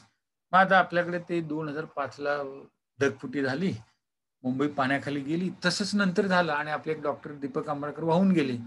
मग आता असं जर झालं परत परत कुठलं डॉक्टर नाही कुणी वाहून गेला नसला पाहिजे. मग त्यासाठी आपल्या ड्रेनेज सिस्टीम मध्ये ब्रिम स्टोवेड आपण ते जागतिक बँकेच्या मदतीने करतोय तर ते व्यवस्थित झालं पाहिजे. मग ते कॅल्क्युलेटिव्ह म्हणजे वेळेत मर्यादित झालं पाहिजे, कमी खर्च झाला पाहिजे, इनपुट आउटपुट रेशो जमला पाहिजे असं वगैरे, आणि उपयुक्तता त्याच्यात आली पाहिजे. तर ती vigilancy. Proactive, we continuously work on problems that will still find. मग प्रोएक्टिव्ह म्हणजे काय, आता पावसाळा येणार, मग मुंबई तुंबणार, मग ती तुंबू नये म्हणून काय करायला पाहिजे, दरवर्षी आपण जे करतो त्यापेक्षा ते वेगळं करायला पाहिजे. So all that particular thing is kind of proactive. आणि आता तर त्या कोस्टल रोडमुळे काय झालेलं आहे, भरपूर तुंबणार आहे. मग अशा वेळेला काहीतरी आम्हाला वेगळं करायलाच पाहिजे ना. So Iqbal Chahal should take that initiative, that is called the proactive. And not only him but आपल्याकडलं संबंधित जे काही विभाग असेल त्यांनी करायला पाहिजे. आणि generative, crisis anticipation and prevention is how we do business around here. आणि मग जनरेटिव्ह याचा अर्थ काय, की त्याला मराठीमध्ये सामान्यीकरण म्हटलं जातं. मग त्याच्यात काय की आपण मुंबई ही काय आहे की जागा कमी आहे आणि त्याच्यानंतर बऱ्याच बाकीच्या मर्यादा येतात. मग अशा वेळेला पावसाळ्यात मुंबईमध्ये हा त्रास होणारच, हे लोकांना तो त्रास सहन करण्याची क्षमता त्यांच्यात निर्माण झाली पाहिजे. असा जो काही प्रकार असेल, so we call that as a generative approach. त्यामुळे क्रायसिस मॅनेजमेंट हे करताना, so this is a crisis management culture म्हणायचं. ती एक संस्कृती बनून जाते. एखादी समस्या निर्माण झाली किंवा एखादी नैसर्गिक आपत्ती आली, म्हणजे आता इंडोनेशियामध्ये 1,00,000 बेटांचा तो देश आहे. जवळ-जवळ त्याच्यातली 90,000 बेटं वर्षभरात कधी ना कधीतरी ज्वालामुखी, महापूर, त्यानंतर वादळी वारं जे असतात ना किंवा सुनामी, ह्याला त्यांना बळी पडतंच. आणि because that is the equatorial country and they are in that Indian ocean and they have to suffer. किंवा आता मालदीव घ्या, मालदीव सुद्धा 1000 बेटांचा देश आहे. मग आता जागतिक ग्लोबल वॉर्मिंगमुळे काय झालंय, मालदीवची राजधानी जर तुम्ही घेतली, समुद्राचं पाणी आणि ते राजधानीची भूमी अंतर 1 मीटर सुद्धा नाही आहे. मग एखादी लाट मोठी आली की सगळी राजधानी त्यांची पाण्याखाली जाते. And that is what is happening. So you can't deny that की आता चला हे आमचं असं होतं, आम्ही दुसरीकडे जाऊ, असं करून चालणार नाही. You have to accept the reality. आणि मग नेचर जे आहे त्याच्यावरती आपण कधीही त्याच्या पुढे जाऊ शकत नाही. पण सबमिशनच्या बरोबरच आपल्याकडे काय पाहिजे, what we call the generative approach. आणि मग असं ती संस्कृती तयार झाली. असा प्रकार झाला की काय करायचं, आणि ते that has been done very nicely by the Americans. म्हणजे अमेरिकेची जी पश्चिम किनारपट्टी आहे, कॅलिफोर्निया वगैरे हा जो भाग, दरवर्षी तिथं काय येतात, वावटे येतात ना मोठे असे, काय म्हणतात त्याला ते, हरिकेन्स येतात. मग ते हरिकेन आलं की तिथं लोक घर सोडून जात नाहीत. ते घराचे तळघर असतं, तिथं जाऊन बसायचं. आणि वरचं घर भारी सुद्धा असत नाही त्यांचं, उडून गेलं तरी सुद्धा ते एका दिवसात तयार करतील अशा पद्धतीची ती घर असतात. आणि किती श्रीमंत माणूस असू दे, त्यांचं वरचं घर जे असतं ते काय असतं, तात्पुरतच असतं, पाहिजे तसं. आणि गेलं तर उडून जाऊ दे, परत त्यांच्याकडे खाली तळघरात जाऊन राहतात आणि ते cope up with that. So that is called as a crisis management culture. आता आपल्याकडे दंगली या होणारच आहेत, हिंदू मुस्लिम असेल, दलित याच्यात, किंवा आपल्याकडले पोलीस पैसे खाणारच आहेत, हे आपल्याला माहिती आहे. आणि त्यामुळं लोकांची सुद्धा मानसिकता काय, पोलीस ठाण्यात जाताना पैसे घेऊनच जायचं, आणि मग then that work can be done. So that is not a काय म्हणायचं, क्रायसिस मॅनेजमेंट कल्चर. तर ते काय झालं, रिॲक्टिव्ह झालं म्हणायचं. त्याच्याऐवजी आपल्याला वेगळ्या गोष्टी केल्या पाहिजेत. So this was all related to the management. Then आपण आपले जे पेपर आहेत त्याच्याकडे जाऊया. वेळ आहे काय, थांबू इथं की घेऊ? ओके. सो आता तुम्ही ते हे आता ही स्लाइड्स बघितल्या, त्याच्यावरनं जो दिलेला मॅनेजमेंटचा प्रिन्सिपल ऑफ मॅनेजमेंट आहे त्याची उत्तर काढायचा प्रयत्न करा. ती आज मुलगी आली नव्हती त्याच्यामुळे तिने ते स्लाइड पाठवले नाही, तर तुम्हाला सकाळपर्यंत मिळतील असे बघतो मी. ती आली नाही त्याच्यामुळे, तिच्याकडे ते दिलेलं तिच्या ह्याच्यावरतीच कॉम्प्युटरवरती, ते आले की पाठवून देईल तुम्हाला. हा विचारा ना. लिंक इथं सरळ फोन करायचा, तुमचा ईमेल आयडी द्यायचा आणि आम्हाला लिंक पाठवा आजच्या लेक्चरची म्हणायची, पाठवतात.